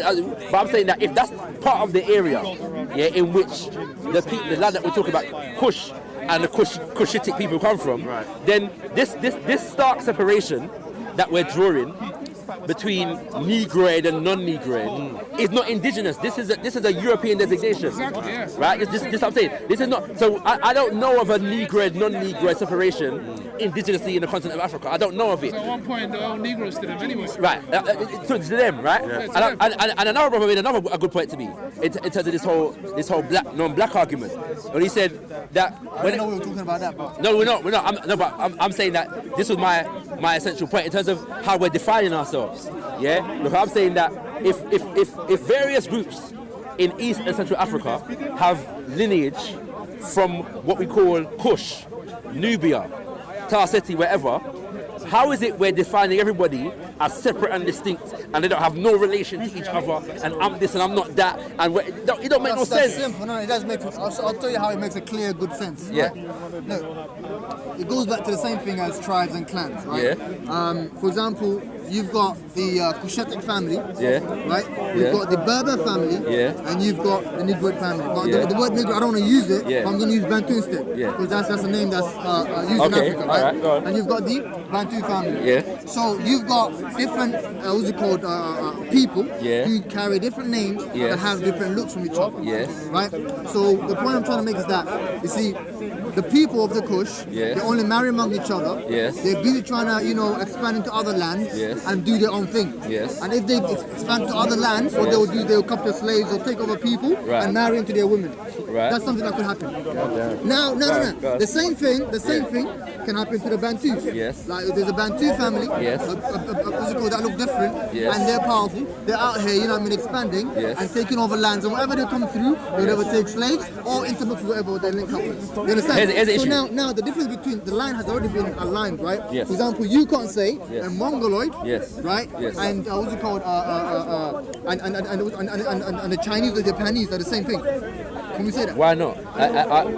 In the theories of races, aren't they descended from the? They're all Mongoloid. Yeah, they're all Mongoloid. You know they say Turks and Mongols have a So the Chinese and Japanese, and they understand, the Chinese and Japanese, and they understand that they have a shared ancestry, but politically speaking, you know what I'm saying, they're different The people. Mongol people, Yeah. right? The Mongolian people, Yeah. Genghis Khan and them people. compared to the other Chinese, I mean they are the same people. Yeah. But if you compare the two, the Mongols Are darker people. Not only dark, but Yeah. they're huge, like massive people. No, but I get the fact Now, that. and the Chinese are No, but no. But honestly, that's different. But the difference is Yeah, that mate, saying? like basketball Chinese players, 7 Right. foot tall. No, but- That's not norm, you know what I mean? Yeah. You get that variation. But this is the point, because it's one thing to say, for example, the original people of India, yeah, what they call the Dravidians, yeah, dark-skinned people, whatever. Then you get an influx of the original Aryans, so to speak, yeah, and then you get what we now call today Indians, right? You know what I'm saying? Apparently, right? Now, it doesn't mean that they didn't descend from there's not Dravidian in them and whatever. You know what I'm saying? And then that, but some of them have more Dravidian than others. So I'd say, for example, people in Sri Lanka. You know what I'm saying? So using the Mongoloid example, whatever happened in that area, from my understanding, and I could be wrong, but those people, Korea, they generally understand that they have a shared ancestry. Their divisions are political.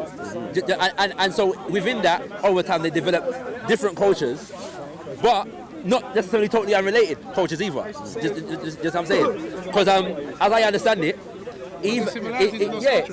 and in Japan, for a long time, they were writing in their own languages, but they used the script from China.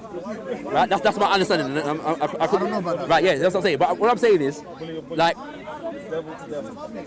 my point is that these designations are European anthropological designations, yeah, that have and because of the relationship between church and state, so to speak, in the development of European civilization, they've put these things together, and we're now defining ourselves according to them, right? This goes back to. One more thing. Because even when it comes to Bantu, like I was saying before, I don't know of a people group called Bantu. I know of a language that contains the word Bantu to refer to people, right? So the idea that people in West Africa, because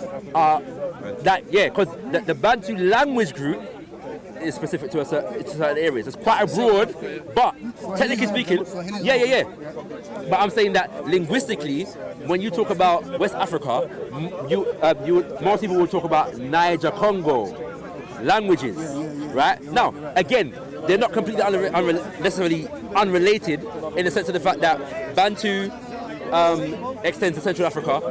Obviously, Niger-Congo also extends to Central Africa. But I'm saying, specifically speaking, when people talk about Bantu and Bantu expansion, we have to be careful because, again, how European anthropologists apply the terminology, it's just a lazy way of. It might be lazy, right? Just what I'm saying. Go back to the same thing you said earlier. Yeah.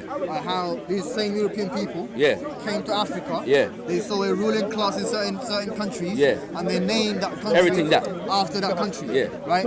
And the reason I've used this analogy is because, like, to see same people, they have come to Africa and they've seen different classes of people. Like certain people, like when they look into history, like they've seen Celtic people. They're right here. Yeah. Oh yeah, we've got the Bantu speaking people. Yeah. We've got here.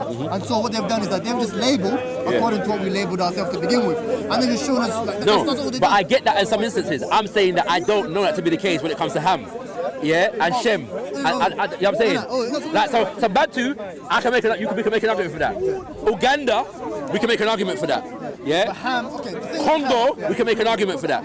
I don't know if we can make an argument for that for Ham, Shem, even Cushitic. Yeah, in terms of how the Bible uses Cushitic. Right? Just what I'm saying. Yeah, I'll agree with Yeah? that. Right. According to how the Bible uses it, Yeah. it's not truly correct. Right. But however, the name did exist in that same area Yeah. where they said it existed. That's why Yeah. the reason why I'm using the Bible. It's not that I'm trying to use the Bible. I'm not trying to use the Bible as a historical reference. Yeah. But the reason why I'm using it is to to connect Yeah. the bits and parts. Because at the end of the day, All right. history is a very massive thing. Definitely. And you need to look into different books and different stuff Yeah. to get certain. Well, you know what I'm going to suggest? insight. We probably reached the limit of where we're going to get to today beyond doing more research. So I'm going to research exactly what you said to me at the beginning of the conversation. I'm very interested in what I'm saying. Yeah. And same, and then we'll This come is a back very here. important conversation. It is. The day you convince me, or you tell me Yeah. that ham didn't exist, Yeah. right? Yeah. Because then there's right now, from what I've heard or from what I've read Yes, already, yes, right? yes. The thing with me is this is what I do. Yeah, I'm reading something. Yes, I see yes. a very weird name. Yes. I click on it. Right. So I lose track. Right. But Right. I've come to this. No, I'm like that as well, man. Yeah. I'm reading like 5 books at the moment. Same, man. You know what I'm saying? Yeah. So I always like when I'm reading books, I see something. Sorry, I see are a you name. coming at from a biblical point of view? Ham and that? No, I'm coming from a Abrahamic point of view, that's number one. And I'm also trying to come from a normal, common resource. Basically, my argument is that Abrahamic traditions don't validate African history. I get that. His argument is that basically it does. It can. Yeah. Yeah, but my point is, Yeah. what about the difference within the Abrahamic religions? Because you may look at the Bible, but what does Islam say, for example? Yeah, but Islam- What does Judaism say? So sometimes they can have... Judaism, can- the Bible and Judaism are the same thing. They say the same shit. But come back to Islam. Okay. In Islam, you've got the Quran. And the Quran does not give you detailed history. No, the what word about of Allah. hadith? And then riwayat But the Israeliyya. hadith, most of the hadith, right, Yeah. they kind of complement what's it called, the Bible narrative. They can, sorry? They kind of, what's it called, complement the Bible narrative. the Bible narrative. do they? For example, Do yeah. they? For example, In this case, For example, For example, the existence of Nimrod, which Shakara would say didn't exist. Yeah. Nimrod, the Bible, the hadith complements that Nimrod existed at the time of Ibrahim alayhi salam. Right? But come back to the point, Baba. All I want you to research, right? The name of Ham, its meaning, right? And what's it called? The date. Yeah. Right. And to be honest, it's not something that I've not researched before, But you haven't done enough. Yeah, but it's because I'm thinking I've come across etymologies and meanings before, but at the moment they're not in my head, so I'm not going to go into Etymology is really important. Yeah. Etymology will take you back to what something really means. And where it comes from. Yeah, no, definitely. Right now, I'm actually looking into. I'm studying on this YouTube channel. Yeah. There's a guy that does etymology lessons. I'm studying this etymology. Right. I understand what certain. So today we use words, but we don't even know what it means. Yeah, no, definitely. So that's why I like etymology very much. No, I'm like that as well. I do it in a different context, but yeah, it's That's why I do linguistics. Indeed. And words like ham or cam, you know what I'm saying, relate to the word car. At the end of the day, the point carbon. of trying to make. Understand? Which means black. So basically, everything you're trying to say is black. Yeah. So when they said car or ham or cam, you know what I'm saying, they meant black. It's kind of similar to what you were saying before. Yeah. So what I'm trying to tell you is that ham. Marcus said it perfectly as well. I didn't know about the carbon part, but I think that's correct as well. I don't know. We say car. Essential element in everything. Car and bar in chemical. Yeah, right. So car is carbon. Now ham, which is or the hamex, right? And ham. Yeah. I've got it in my head. And what's it called? Hush. Yeah. Right. These are names that we need to look into. Yeah. So, to hell to Nimrod, because we're not interested in him right now, right? Nimrod, we'll get to Nimrod after, because you can't confirm Nimrod without confirming Ham first. Right. You understand? So after we confirm Ham, then we can talk about Nimrod. We'll get to the rest of it. You know what I'm saying? Quite take it. Easily. So the point I was trying to make the whole time, or maybe just what I said, just to relapse. So we've got a land code, the land of Ham. Yes. And the people inhabiting were the people of Cush. Yes. According to Abrahamic religion, Cush was the son of Ham. Yes. Right? Yes. And the land was Ham. Yes. So the land of Cush was named after their ancestor, Ham. Yes. Right? Yes. Now that could be the reason. Yes. And also, when we talk about the Bible coming coming after the historical, that's correct. But what you need to understand is that the Bible came when these things were already there. Right. And to my So which kind of affirms what you're saying? yeah. There was civilization there anyway. Yeah. Before. True, but what I'm trying to say is that what the Bible did is that they all, the people, the Abrahamic religion, when they were coming forth, the people that were living there, they just documented the names of the people that already lived there. So what you see in the Bible, or in Okay, I get your point. But Who My did point, that? my point is, Europeans? Or no, not Europeans. no, but my point is, Actually, the Bible. yeah, I get your point, but what I'm saying is, okay, so go ahead. So not the Europeans, bro. The Europeans came later. Actually, what the first Bible that the Europeans got was the Vulgate Bible, right? Which later. So on, whose version do we have now? whose version do we have right now? King James, isn't But it? which version do you believe? That was my question, The basically. first European Bible was the Tyndale Bible. Because sometimes there's a lot of contradictions Whose in it. version are we using now? I don't know. Are we using the ancient people who originally we're wrote not it? using the ancient. Thank you. We're not using that's the point. Yeah, we're not using the ancient. What we have today, it was like it's a book which is under the name of Abrahamic religion, which is not actually. And they're trying their best. That's why you got Okay, Christians that's living not there, the conversation was about. But yeah, I don't believe that they existed. Right, which But, doesn't make but it was more. He's trying to say no. Yeah, no, it was more because The point I'm trying to make is that when Abraham or these people it kind of stemmed from it was Kush already, right? They were me these already, saying so they just that documented there's nothing called what they saw. They had, as for far example, as the the people Torah. group, It was in the book Africa, of Moses, right? They're descendants of Noah, aren't they? So Yeah, so the they have to be. exactly. So the book of Noah, for example, sorry, the last book of week Noah, for we got into a thing about it was only about the laws of God. Do this, do that. Worship this, worship that. Yeah, it could. Then It could. after No, time it passed, can mean that. no, that's What I'm cool. saying is It became that big. when Why? it comes Because to, the people trying because I to get it as edit a and as a put their language own group, commentary. but when And it the comes more commentary you put on how I it, so heard it's like it used different certain times historians is to make commentating on the one same group of book, African people and you've got the distinct same from confliction another in group the of same African book. people. So as a people group, it doesn't make any sense. Doing that, And I'm saying that for all these things that Not the Africans or the people Semite and who Hamite, live in those lands I don't know. are writing texts so we can compile as a book. What they're doing, they're keeping scriptures and and they don't always scrolls necessarily agree with for do this. schools of But thought. according to You understand? Semite, So Hamite, if you wanted to go there and I'm learn saying about about certain things, these you could names are do not that. indigenous to us. Rather than say, oh, they're you've got collecting Black them Hebrews, for so they example, can put them in the that book, try to and then some differentiate other West people can Africa come and take according it, to Hamite and Shemite and whatever. convert it and misconstrue it and give it back Hamite and to Shemite, themselves. right? For That's example, my how did I'm saying. how did Ham go from Ham to Ham? Right? For example, if you tell me, if you tell me that what's it called, the name Ham is not indigenous to Africa, you're right. Ham is the name Ham, the English version, is not indigenous to Africa. However, words like I'm a Somali. But as I said to you, I use those words. but as I said to you, if you're saying, and again, because there's two things there. One, because a word sounds alike another word doesn't necessarily mean Arabs use right. that as well. It's a derivation, right? That's the first thing. But it could be, and if it is, I don't have a problem with it. Right? That's what I'm saying. But for example, I was just saying to the brother, you've got Black Hebrews that are separating West Africa at the moment based upon who's a Hamite, a Shemite, and right. My point is that where in West, how does Hamite and Shemite, even if you're going to make an argument that it relates to East Africa, where does it relate to West Africa and South Africa? You know what I'm saying? And Central Africa. How do you define the Khoisan? In this argument, you know what I'm saying? Right? Everybody on the planet Earth is not a Hamite or a Shemite. Shakara. What we're talking about here is, for example, like you said earlier as well, the leading people of that place is the name that will be used to be called after these nations.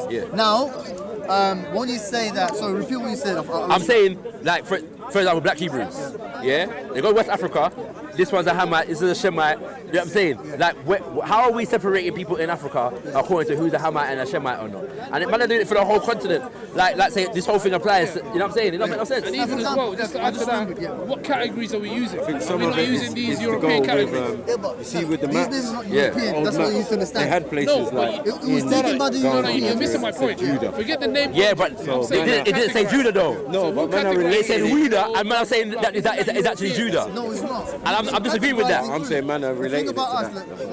And on that point, what they practiced there was voodoo. But anyway, let's right? Coming back to the point. No, voodoo. We Voodoo, what's that? we keep talking about Europeans categorizing us, right? The thing is this: we categorized ourselves before, like we've been putting ourselves into groups before the Europeans even came. I'm not saying that we didn't have groups. Right? I'm saying that and we've been fighting wars and we've been against each other Was it not just along tribe line? Tribe X, tribe Y? That's what I'm saying. What I'm saying is, Kingdom X, whatever yeah, groups you're you right. were, we let's don't classify look a at whole- it. Let's look at it according to what we had in it. Yeah. Right? Good, bad, or indifferent. I'm not trying to say that all Africans were swimming down the Nile together, holding hands for the duration of history. That's not what I'm saying. I'm saying that we have indigenous people groups that come outside of this Ham, Chef, and Japheth business. Yeah, you know what I'm saying. And so we should look at that. Yeah, but the thing is this, for example, at the moment, we don't have people called Hamites. Right? Yeah. There is no, at the moment, we don't have those. Yeah. Right? We've got Cushites, and we've got, what's it called, Arabs, or, Israelites, Yeah. they come from Jacob. We've got this stuff, right? Yeah. But at the same time, we don't have Hamite. Hamite is a long, for example, look, when history, Except though, bro. Yeah. You see, in history, kingdoms come when kingdoms fall. Yeah. Right? And when a certain kingdom falls or certain time passes and new people come, history is lost. Yeah. And certain words. Not all the time, but yeah, it certain- transitions. Yeah. certain words that were used in the previous era. Yeah. Right. If it's not documented well, Yeah. they become legends hold on. or stories Is because ever- there's nothing to prove that they exist. Ever a society older than the tribes? Is ever a society that tribes create Yeah, a society older cannot be than- older than a tribe. It can't be, It yeah? can't be, yeah, you're Right. So the tribes come first. So Yeah. like your tribe, his People come tribe, first, yeah. his tribe, my tribe, And that's yeah, and that's what we have recognize older each other. traditions Yeah. and are older than any biblical text. You're This right. is just I'm stats. not You know what I'm Just until a saying? madman comes and creates Yeah, a society exactly. or a kingdom or an empire, Right. enforces his vision of whatever, Right. and then that must be the norm for So all what of we're you. trying to say If is, not, listen, if we're using terms like cruciatic and all of that, we understand that now. yeah, We understand that it's a place. We understand it's a maybe refer to people. phenotype. And the people, though. Kush is the people. Is Kush a phenotype? Phenotype, yes. Yeah, it is. Yes. What's the Kush phenotype? Well, Phenotype obviously. We're here, bro. Like, as in, So you're the Kush Asian- phenotype. I'm a Kush phenotype. So are the people in Sudan Kush? Yes. Oh, yeah. So how is it a How could you phenotype? differentiate a Sudan So from they- which from Sudan are you Somali? talking about? Yeah. Because Why don't you go- remember those Are you talking about- remember those guys are not like me, you know. They're jet Yeah, black. but what I'm saying is, my point is that they are. But my point is that no. The reason I'm asking the question is because west of the Sahara. Brother Khalid said, Yeah. You understand? yeah, Sudan's a different case. In Right. Sudan, Even if you're saying Tuareg, look at Tuareg. yeah, no, I agree with that. Yeah, in Sudan, Yeah. we've got Kushetics Yes. and Nilotics that inhabit there. I don't know about Nilotics. I Yeah, don't know the what Nilotics, yeah. No. Say again, I'm not sure. Nilotics. The reason why All of us are Nilotics. the reason why I'm using the word Nilotic We're going to be Yeah. confused. to be specific Understand? is That's why like we go it's for a tribes. specific people Yeah. That's why we that say- distinctively how I look know. different You recognise from the him. rest. Like, have Yeah. you seen? But I'm not sure though, bro. We don't Have know you them. seen We war with the them. dark, That's it. jet black Sudanese? No, yeah. Right? They're tall. Yeah. Right? And they got woolly hair. Yeah. Yeah. So Right? Yeah. these people are Nilotics. But what I'm saying is, The people What about here I'm saying, What if they got no hair? What if they got no hair? Does that mean they're not?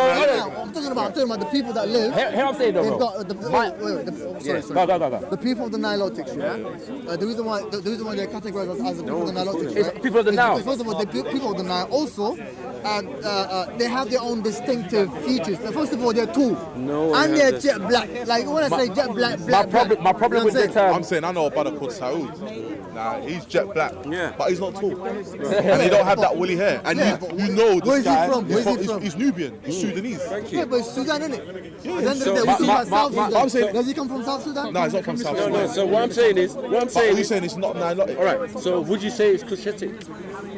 I wouldn't say it's cliche. I would say No, as I said it. But this is my I'm point. saying it's a prototype. This is my point. We have to study. Oh yeah, no, then I wouldn't say it's cliche. If I'm talking about What I'm saying is phenotypes, though, bro. Right. There is. I don't.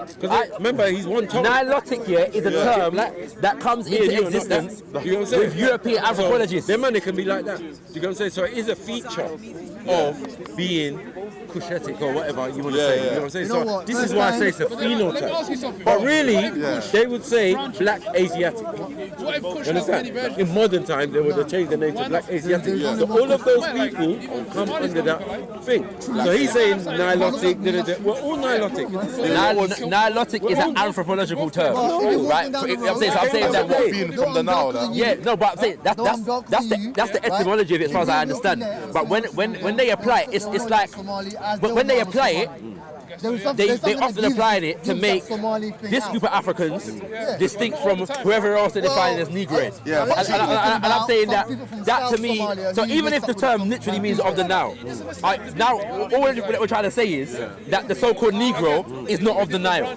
That's all they're trying to do. See, now, that's That's the problem I'm having. Yeah. Because the Nilotic as a term, yeah, sorry, what I'm saying is the term Nilotic comes into existence through European anthropology. I agree. Right? So when they come, they say these are Nilotic, these are Negroid. Yeah? And all they're trying to do is make sure that the Negroid is not defined as a part of the Nile.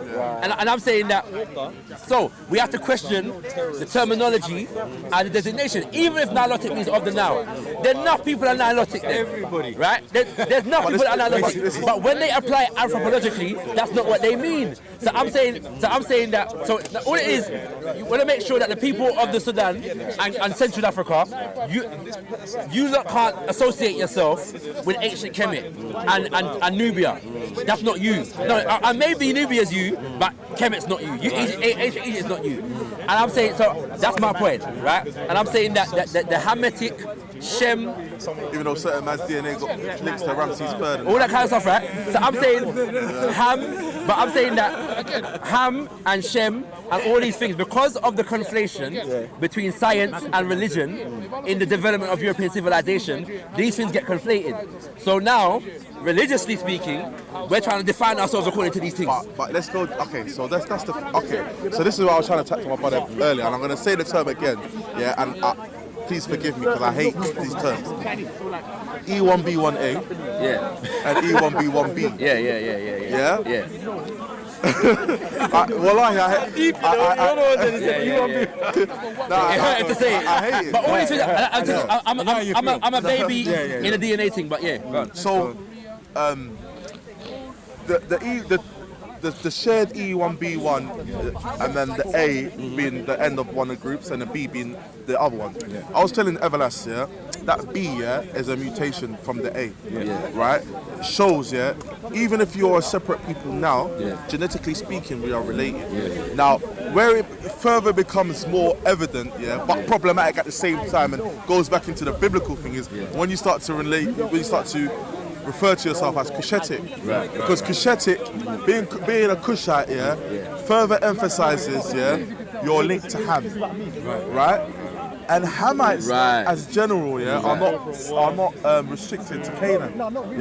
There are other people, which we refer to as Bantu, in the Africas, who are of a Hamitic, according to them, of a Hamitic heritage. So even as a separate group or a separate son, there's still a relation. I ain't trying to. I'm not here to say Somalis are us or they have the same history. This E1B1, this E1B1 nonsense, is our link. That is what divides our Pan-Africanism. I see what you're saying. That's what I'm saying. I'm not trying to take up your. What Ethan's saying is we should be focusing more on the E1B1 than the A and the B. I get it. I'm saying, come through. Show me the. I'm saying, show me the B all day long, But for the thrivingness and the betterment of Africa, we need you to just chill on the B a bit, and just focus on the E1B1. That's it, I think. Anything else to separate? Okay, now it's time. I come in it. Now, inshallah, look, what Brother Liz is saying is 100% correct. Okay. I do not disagree with him. All right, Ashe, we can also agree with it. However, there is however there, right? However. Right? You see, there was E1B1, right? Yeah. Or E3B. That's the called E3B, right? E3B, the first ancestor. Yeah. We don't know what he looked like. Right. Or she. Or she. Yeah, No, it what's was the a time he. period It's a again? he. What's I the think No, it was because a he. the only thing you go back is always a she, you know. No, it's a he. It's always a she. No, it's a he. The Abrahamic thing, you know. The Abrahamic thing. No. You get me? No, you don't understand. Yeah, go. The reason why it's a he Yeah. is because we are going back to the male lineage. Okay. It's a paternal lineage. Point right? take. Now, Can we go? No, you said what is it? No, as I understand it, yes. Yeah. That's the marker, right? So the 26,000 years. E1B1A or E3A, Yeah. or E3BA, right? Yeah. It came 20,000 years, Yeah. right, before we came out. And we came out 6,000 years after. You see? Yeah, so it's altogether, we came out to 26,000 years ago. It came 6,000 years ago. And the E1B1A came about 20,000 years ago. You know what I'm saying? So there's a huge distance. So you guys are 6,000 years older than us.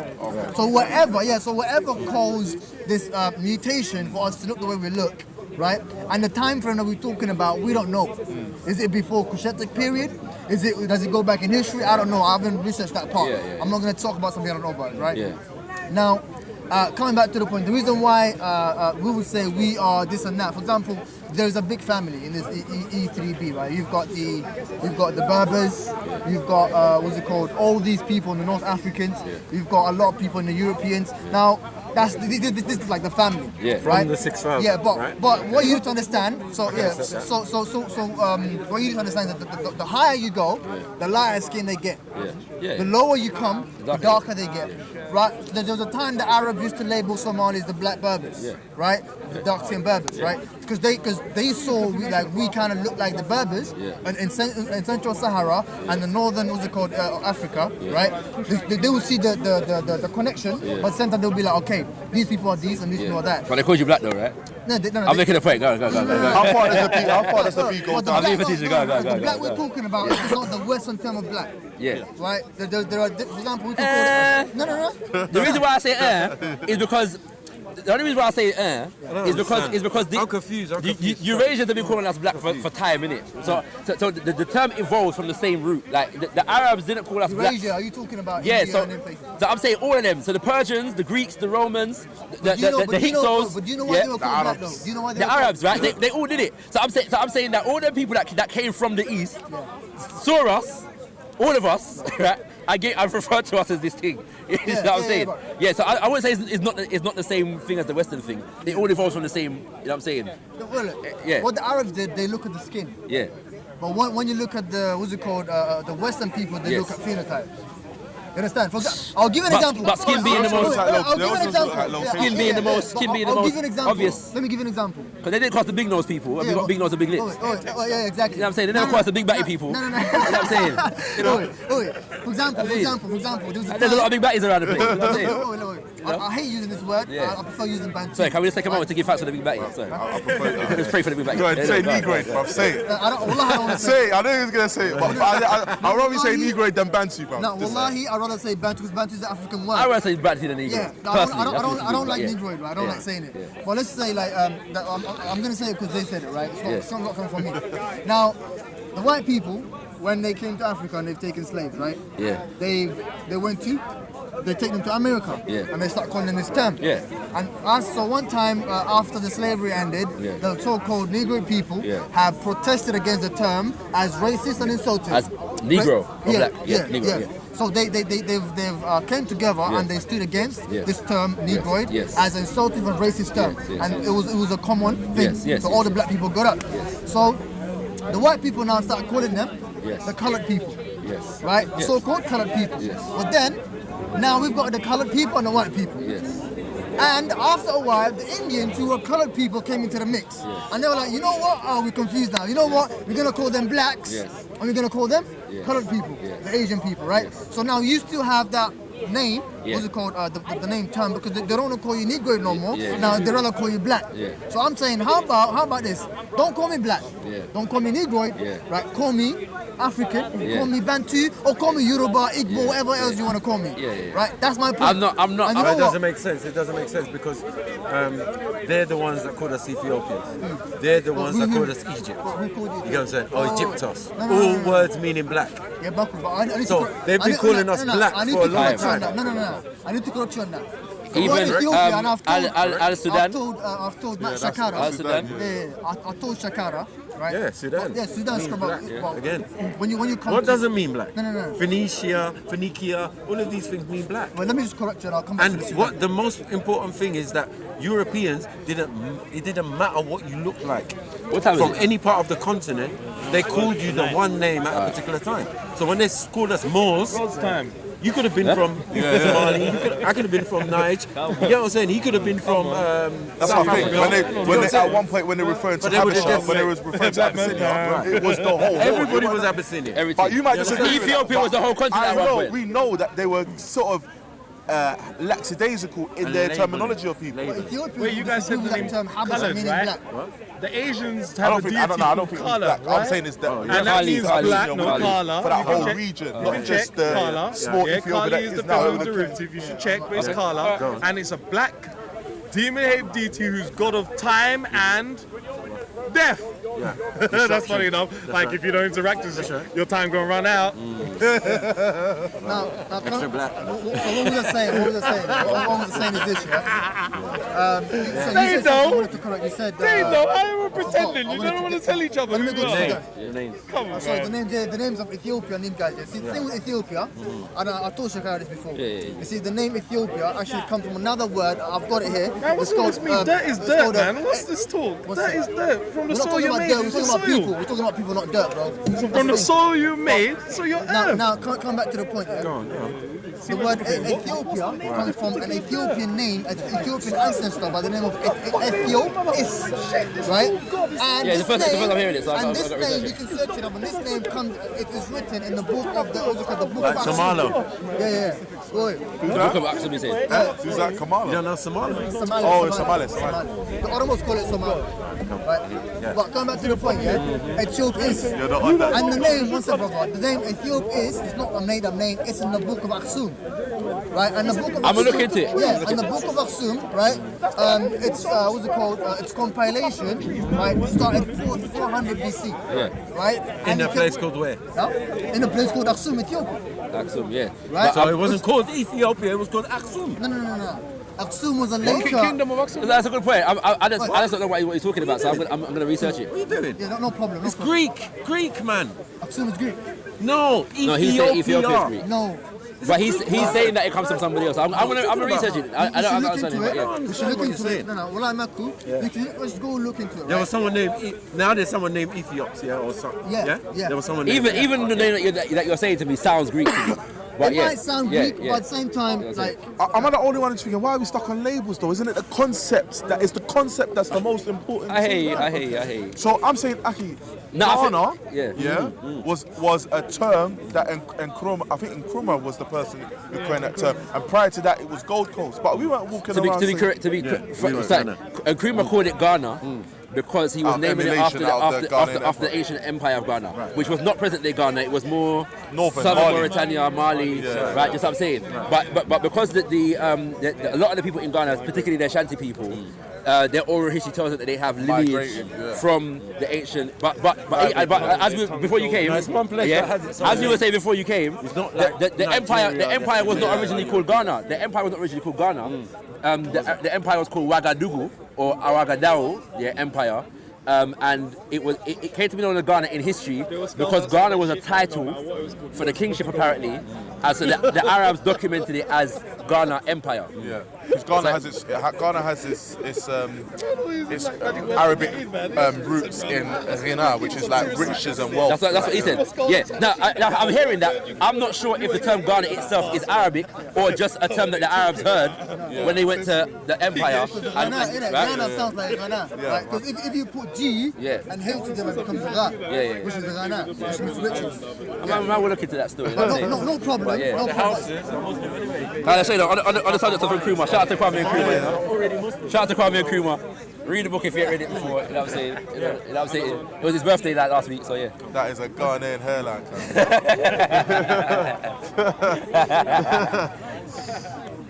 So yeah. You get me? Yeah, you know? Yeah. So I come back to the Sudanese, yeah? Yeah. You see, the Arab people, they when people are picking terms, Yeah. they're very careful with what they say, right? Yeah. So I do agree, Yeah. like Sudan Yeah. comes from the term black, right? Yeah. Aswad. Yeah. Sudan, right? Yeah. The blacks, right?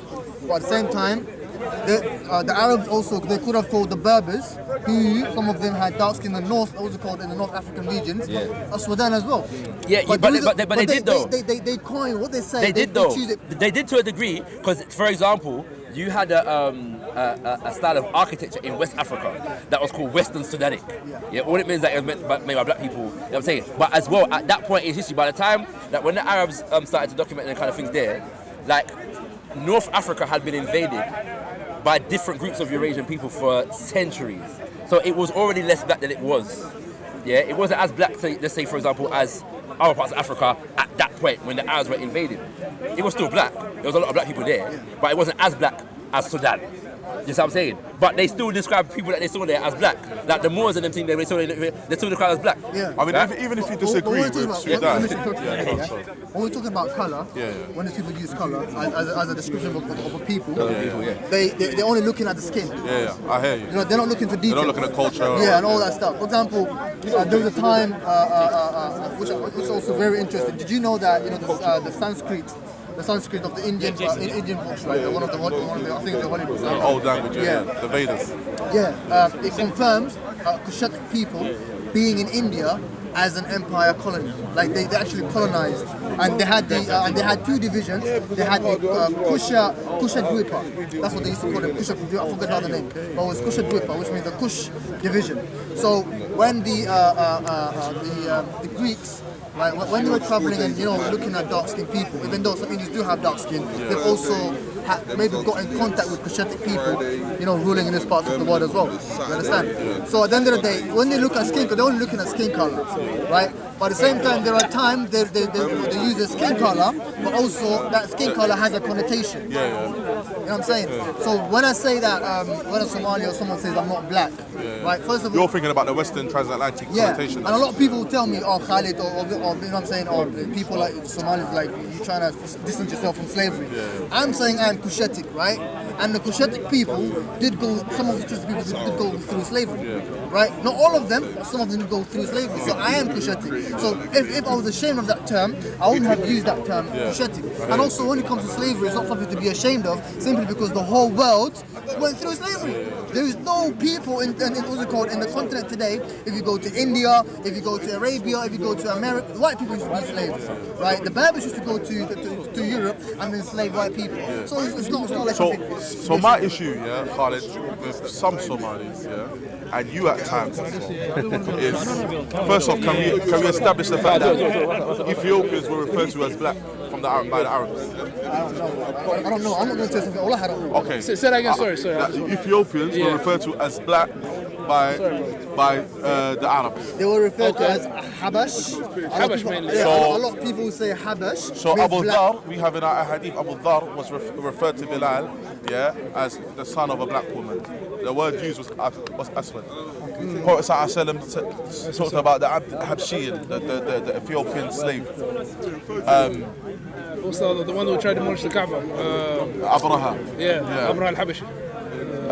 But there was someone, Ata ibn Abi Rabah, freed slave.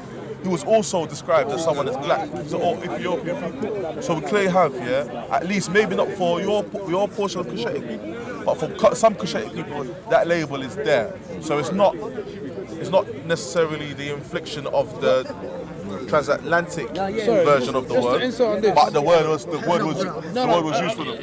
You may, but I'm just saying. You see, Kush itself doesn't have many branches. Don't you get Kush that are really dark, really light?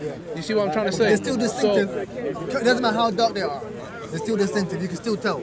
No one's this. My problem, like I said, you could be Nigerian. You can't be Nigerian. In my country, each one of you could be Nigerian. You know what I'm saying? Who said I could be Nigerian? Really? Thank you. there seems to be. And this is what I told him earlier. Unless you This talk is what about I You are told him. confused. What was I talking to him about 250 later? tribes. What was I talking to him Where about did they later? come from?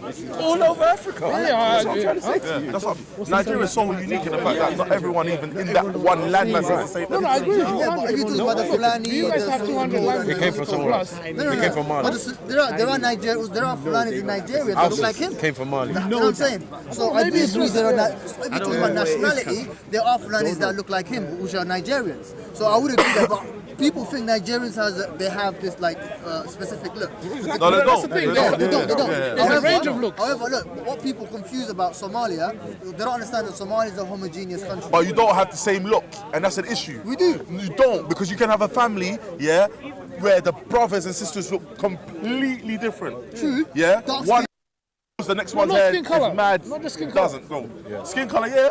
I've seen. not I've just seen- skin colour, that's what I'm saying. I've seen someone. His brother's dark and she's light. Yeah, he said not just Yeah. No, no, I agree with you. I'm yeah. saying not just because he says skin I'm color. saying It's even- not just the skin color. Right. It could be features. But that's neither here nor there. Because Yeah. sometimes it skips like a generation. You At the spoke. end of the day, Yeah. it doesn't matter how a Somali looks, right? So you can still know. It doesn't matter how anyone That's looks. not true. Wallahi, you can. Sometimes I Tell confuse me, there are a lot of Somalis with Ethiopians and Eritreans, Eritreans. and you're all one family. But Ethiopia, Somalia, they're all the same people. How can you confuse No, them? but yours, Of course. Now, but if you would concede that in Ethiopia, there are, or in Eritrea, there are people that are from different lines. Actually, I was There are speaking people to- that I are was like speaking to- Saho are not the same as some other tribes in Ethiopia, in Eritrea.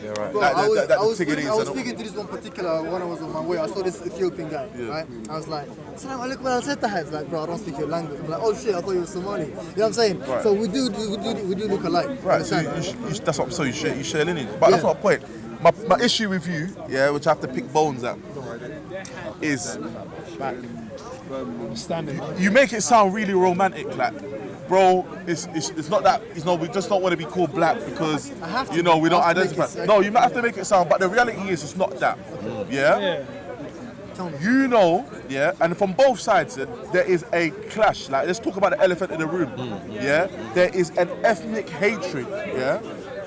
From Somalis to the rest of Africa, and the rest of Africa towards Somalis. Why is Yeah. that? Can you tell me the other way? Like, why is that hate? So when I'm on Khalid's status, everlasting status, and a prayer saying we don't mess with niggas and monkeys, right? Wow. And I hear radio silence from other Somalis, that means you must concur, then, innit? Otherwise, I would see something to say, no, you don't agree. say that. We don't. Let's start talking about, you man are lazy and you just try to take our women and all of that talk there. That's some hatred, cuz. But I've got to be. But do you know what? To be honest, it wasn't my experience growing up here. But as my Somali brothers tell me, and I have to listen to it, they got raised saying, "No, you're not one of us. You're not black. You're not real black." That's for me. That's crazy. No, but it happens in reality. It's been happening for time. And I'm saying, Not but for that me, though. when if I ever saw that going on, Because Somali's been there for a long time. like I'm saying, the you know, 90s. one of the brothers in the ends, that was someone that we championed. Was it Ishaqi brother from the, like, the love we used to give to the brother, and he was the only Somali that used to roll with, man. So I'm saying, so that's not my experience. But if I ever experience that, I'll nip it in the bud, bro. I see man to be my African brother, and I want to see that from them. I'm not telling you assimilate with my culture. I'm not asking you to be an Akan or Ashanti. I'm not asking you that. You have your culture, and your culture is banging. I'll come to your makahi and whatever, and drink your tea and eat your food. I will do that. I'm not asking you to give that up. What I'm asking for is a continental respect, from the people. Alright, khalas, we were jahil, You used to say bad things about us. We used to say bad things about you. Khalas, we're better thinking now. Like we're older, we're more mature. Let's nip this in the bud. True. That's. Thing is that I do agree with you. I do agree with you, right? But at the same time, look, what you've said about Somalia saying we're not this, we're not that, you look like that. This only comes into an act in two times. When we come to the West, on the Western side, because what every Somali is trying to do is trying to hold their culture at the back of their teeth, right? And they're more like hold it so hard and don't let it. It's ignorance. Huh? It's people just trolling. Let me just whatever. explain, please. Yeah. Let me give me my time. No, because you said it before. That's why. Yeah, go on. So there are two, like I said, so when we come to the West, right, we're trying our best to hold our culture, right? It's not only deen, because sometimes if you lose your culture, you lose your deen too, right? So and Somali culture and deen are like intertwined, right? Right. So we're trying to hold our culture with our motive so hard, not trying to let go. So anything, that's why you'd hear a Somali mom, for example, would say, you know, Skilali Madugan, right? And the reason why she would say that is because of media. Skilali Madugan means like watch out for the black people. And the reason why she would say that is because through media and the way they are portrayed, right? Selling drugs and all that. You know what I'm saying? There's a lot of people that have this narrative. However, and also intermarriages, that's something that we're against in the West, right, in the Western world. Also, when we go back home, and you're from Nigeria, you've got Kenyans, Nigerians, other African people working in Mogadishu. I'm not, you can look it up. You've got journalists, all sorts of people working in Mogadishu and some parts of Africa, right? You know what I'm saying? And they love them. For example, in Hargeisa, the same thing. You understand? So we love them. So if I come to Hargeisa, I get treated with love. You will. You'll be hugged. And you're a Muslim, by the way. Wallah, you're a Muslim. And if they see someone that looks different to them, and he's a Muslim, you'll get the best love you'll ever get. That's the way it is. However, if you don't cross the line of be like, you know what, I want to mix. I want to be part of the family. Like, that's the line. That's what we draw the line. That's how it is. That's our culture. You might all the hospitality, but if I ask for your sister, nah. Yeah. I hear you, though. Exactly. You know what? And the reason why that is, To be honest, you have to take that on a case-to-case basis. Because some people are open, especially here. Some people are open. No, brother, I get the message. I'm not begging or knocking on no one's door. No. I'm not saying that. But what I'm saying is like there are people that are extreme, like you said, troll online and say whatever, all that nasty stuff. Again, the point again why I was against you is because most of these people that are online, they're born here, bro. 95% of them. I was So gonna ask if you was born here. that connection, You wasn't born here. You was born back home. Even that, as a that brother. connection, that's you could have said that like, you know. Yeah. You know what? Next Sunday I'm working, but I'm gonna take the day off for you. No, we can talk about another time, bro. No. You got to pay for the wedding in Somalia. Yeah, go on. Now, this is what I'm doing now, is because I really want to cover this next Sunday. I don't want to come back again. That's the point, yeah? All right, bro. So I was saying, okay, even on YouTube, there's a Nigerian brother, and he does like clips with his Somali wife, actually. And some of the comments that man's seeing there, like, there's 1,000 Somali men, you have to go and choose this nigga and all that. Should I say that? Like in the comments, there's a Nigerian brother. I think it's Nigerian African, maybe French African. But he even learns Somali, like he learns certain Somali phrases and that. But in the comments, you find people in there talking about, there's 1,000 Somali men and you have to go and marry this nigga or this, that, and they're always chasing them sort of stereotypical. So I kind of think to myself, all right, khalas, if you don't want to do it, fair enough. But here's a brother. Not only is he married into the Somali, he's putting the effort in to preserve the culture and pass it on. Right. So what more do you want from that brother? Like my brother said, you said don't cross the line. Some families are different. Right? I'll be honest with you, you'd have to just take it case by case. Because I'm saying, let me give you if it's another not your example. sister though, why are you chatting? Thank you very much, and that's the opinion I hold. But If she's not my Kabila, I'm chatting, basically. No, if she's your Kabila, if it's your tribe, but it's not your sister. You're Ashanti, right? Can you speak for every Ashanti person in Ghana? Get it? What's that? You're Ashanti, right? Yeah. Can you speak for every Ashanti in Ghana? I can't, no. Like if someone kills someone, are you His responsible? culture is different to It's the ours. same. It's the same. His No, culture is but different to ours. Case by case. It is, case by case, man. But again, let me. Because in North London, in North London where I come from, Somalis don't act like the way you do. You see, They don't share the same theology as him. The Ashanti is not just a clan, it's an ethnic group. That's what I'm saying. You guys are an Not gonna ethnic get away group. from Within the Somalis Ashanti, in you've got Tottenham, sub-clans that come within that, right? The Somali, the name Somali is like the same as I'm there in the so little basically, bistro within eating my sandwiches. in Africa, we're the only And the one ethnic thing group I that have like a about country. Somalia is that You understand? one person And so everybody knows everybody. If I marry something outside the clan, I'll get lashed. I might even get forsaken. Like honestly.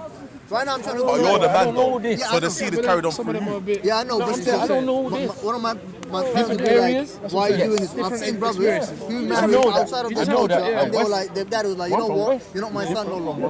Now he was telling me Now, I so. You might have understand? met the wrong So West one. it's a Because there cultural might be thing. ones like my ones. Right? I know it's not Again, good. Is it Jahil? It's a Jahil thing, but at the same time to preserve. The more you mix, I never had them for example, if you issues add, that are being if you discussed. get I've never milk, had white milk, I hear you, and but I wanna give him an don't example. think that because one or two sisters get married, that the whole homogeneous Somali is going to disappear, bro. Bro, but even- it's kind of like you two man saying, if they allow them to mix, they're Yo, not going to feel us no more. 1 second though. Come on, bro. let's keep- I'm more faith in your brothers, man. Somalia, Brother, let's keep- we've got the Jererwene, right?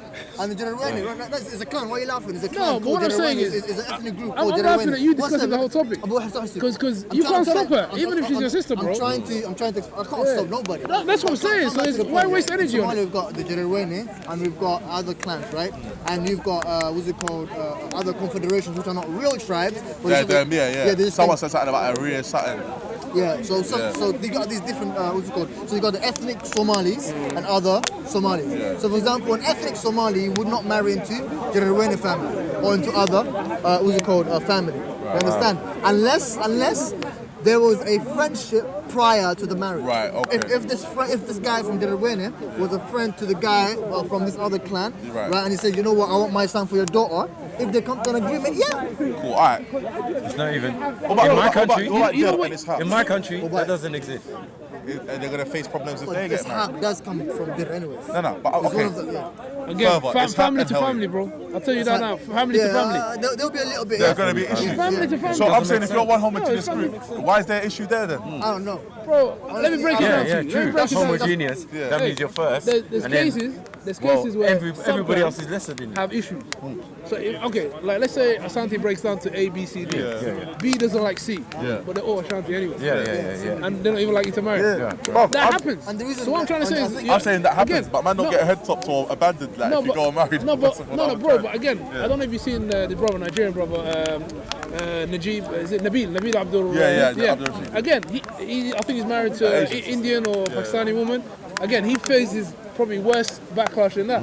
Yeah. So again, it happens. Nigerians are It stubborn, happens. that's It happens. No, but They don't care. He Yeah, he doesn't care. He They don't don't care, bro. Again, You have 'cause to kill him. the reason is No, if they can. Proud But of it. anyway, again, the stuff you're saying, like the comments and the trolling. I mean, he's been getting that for years.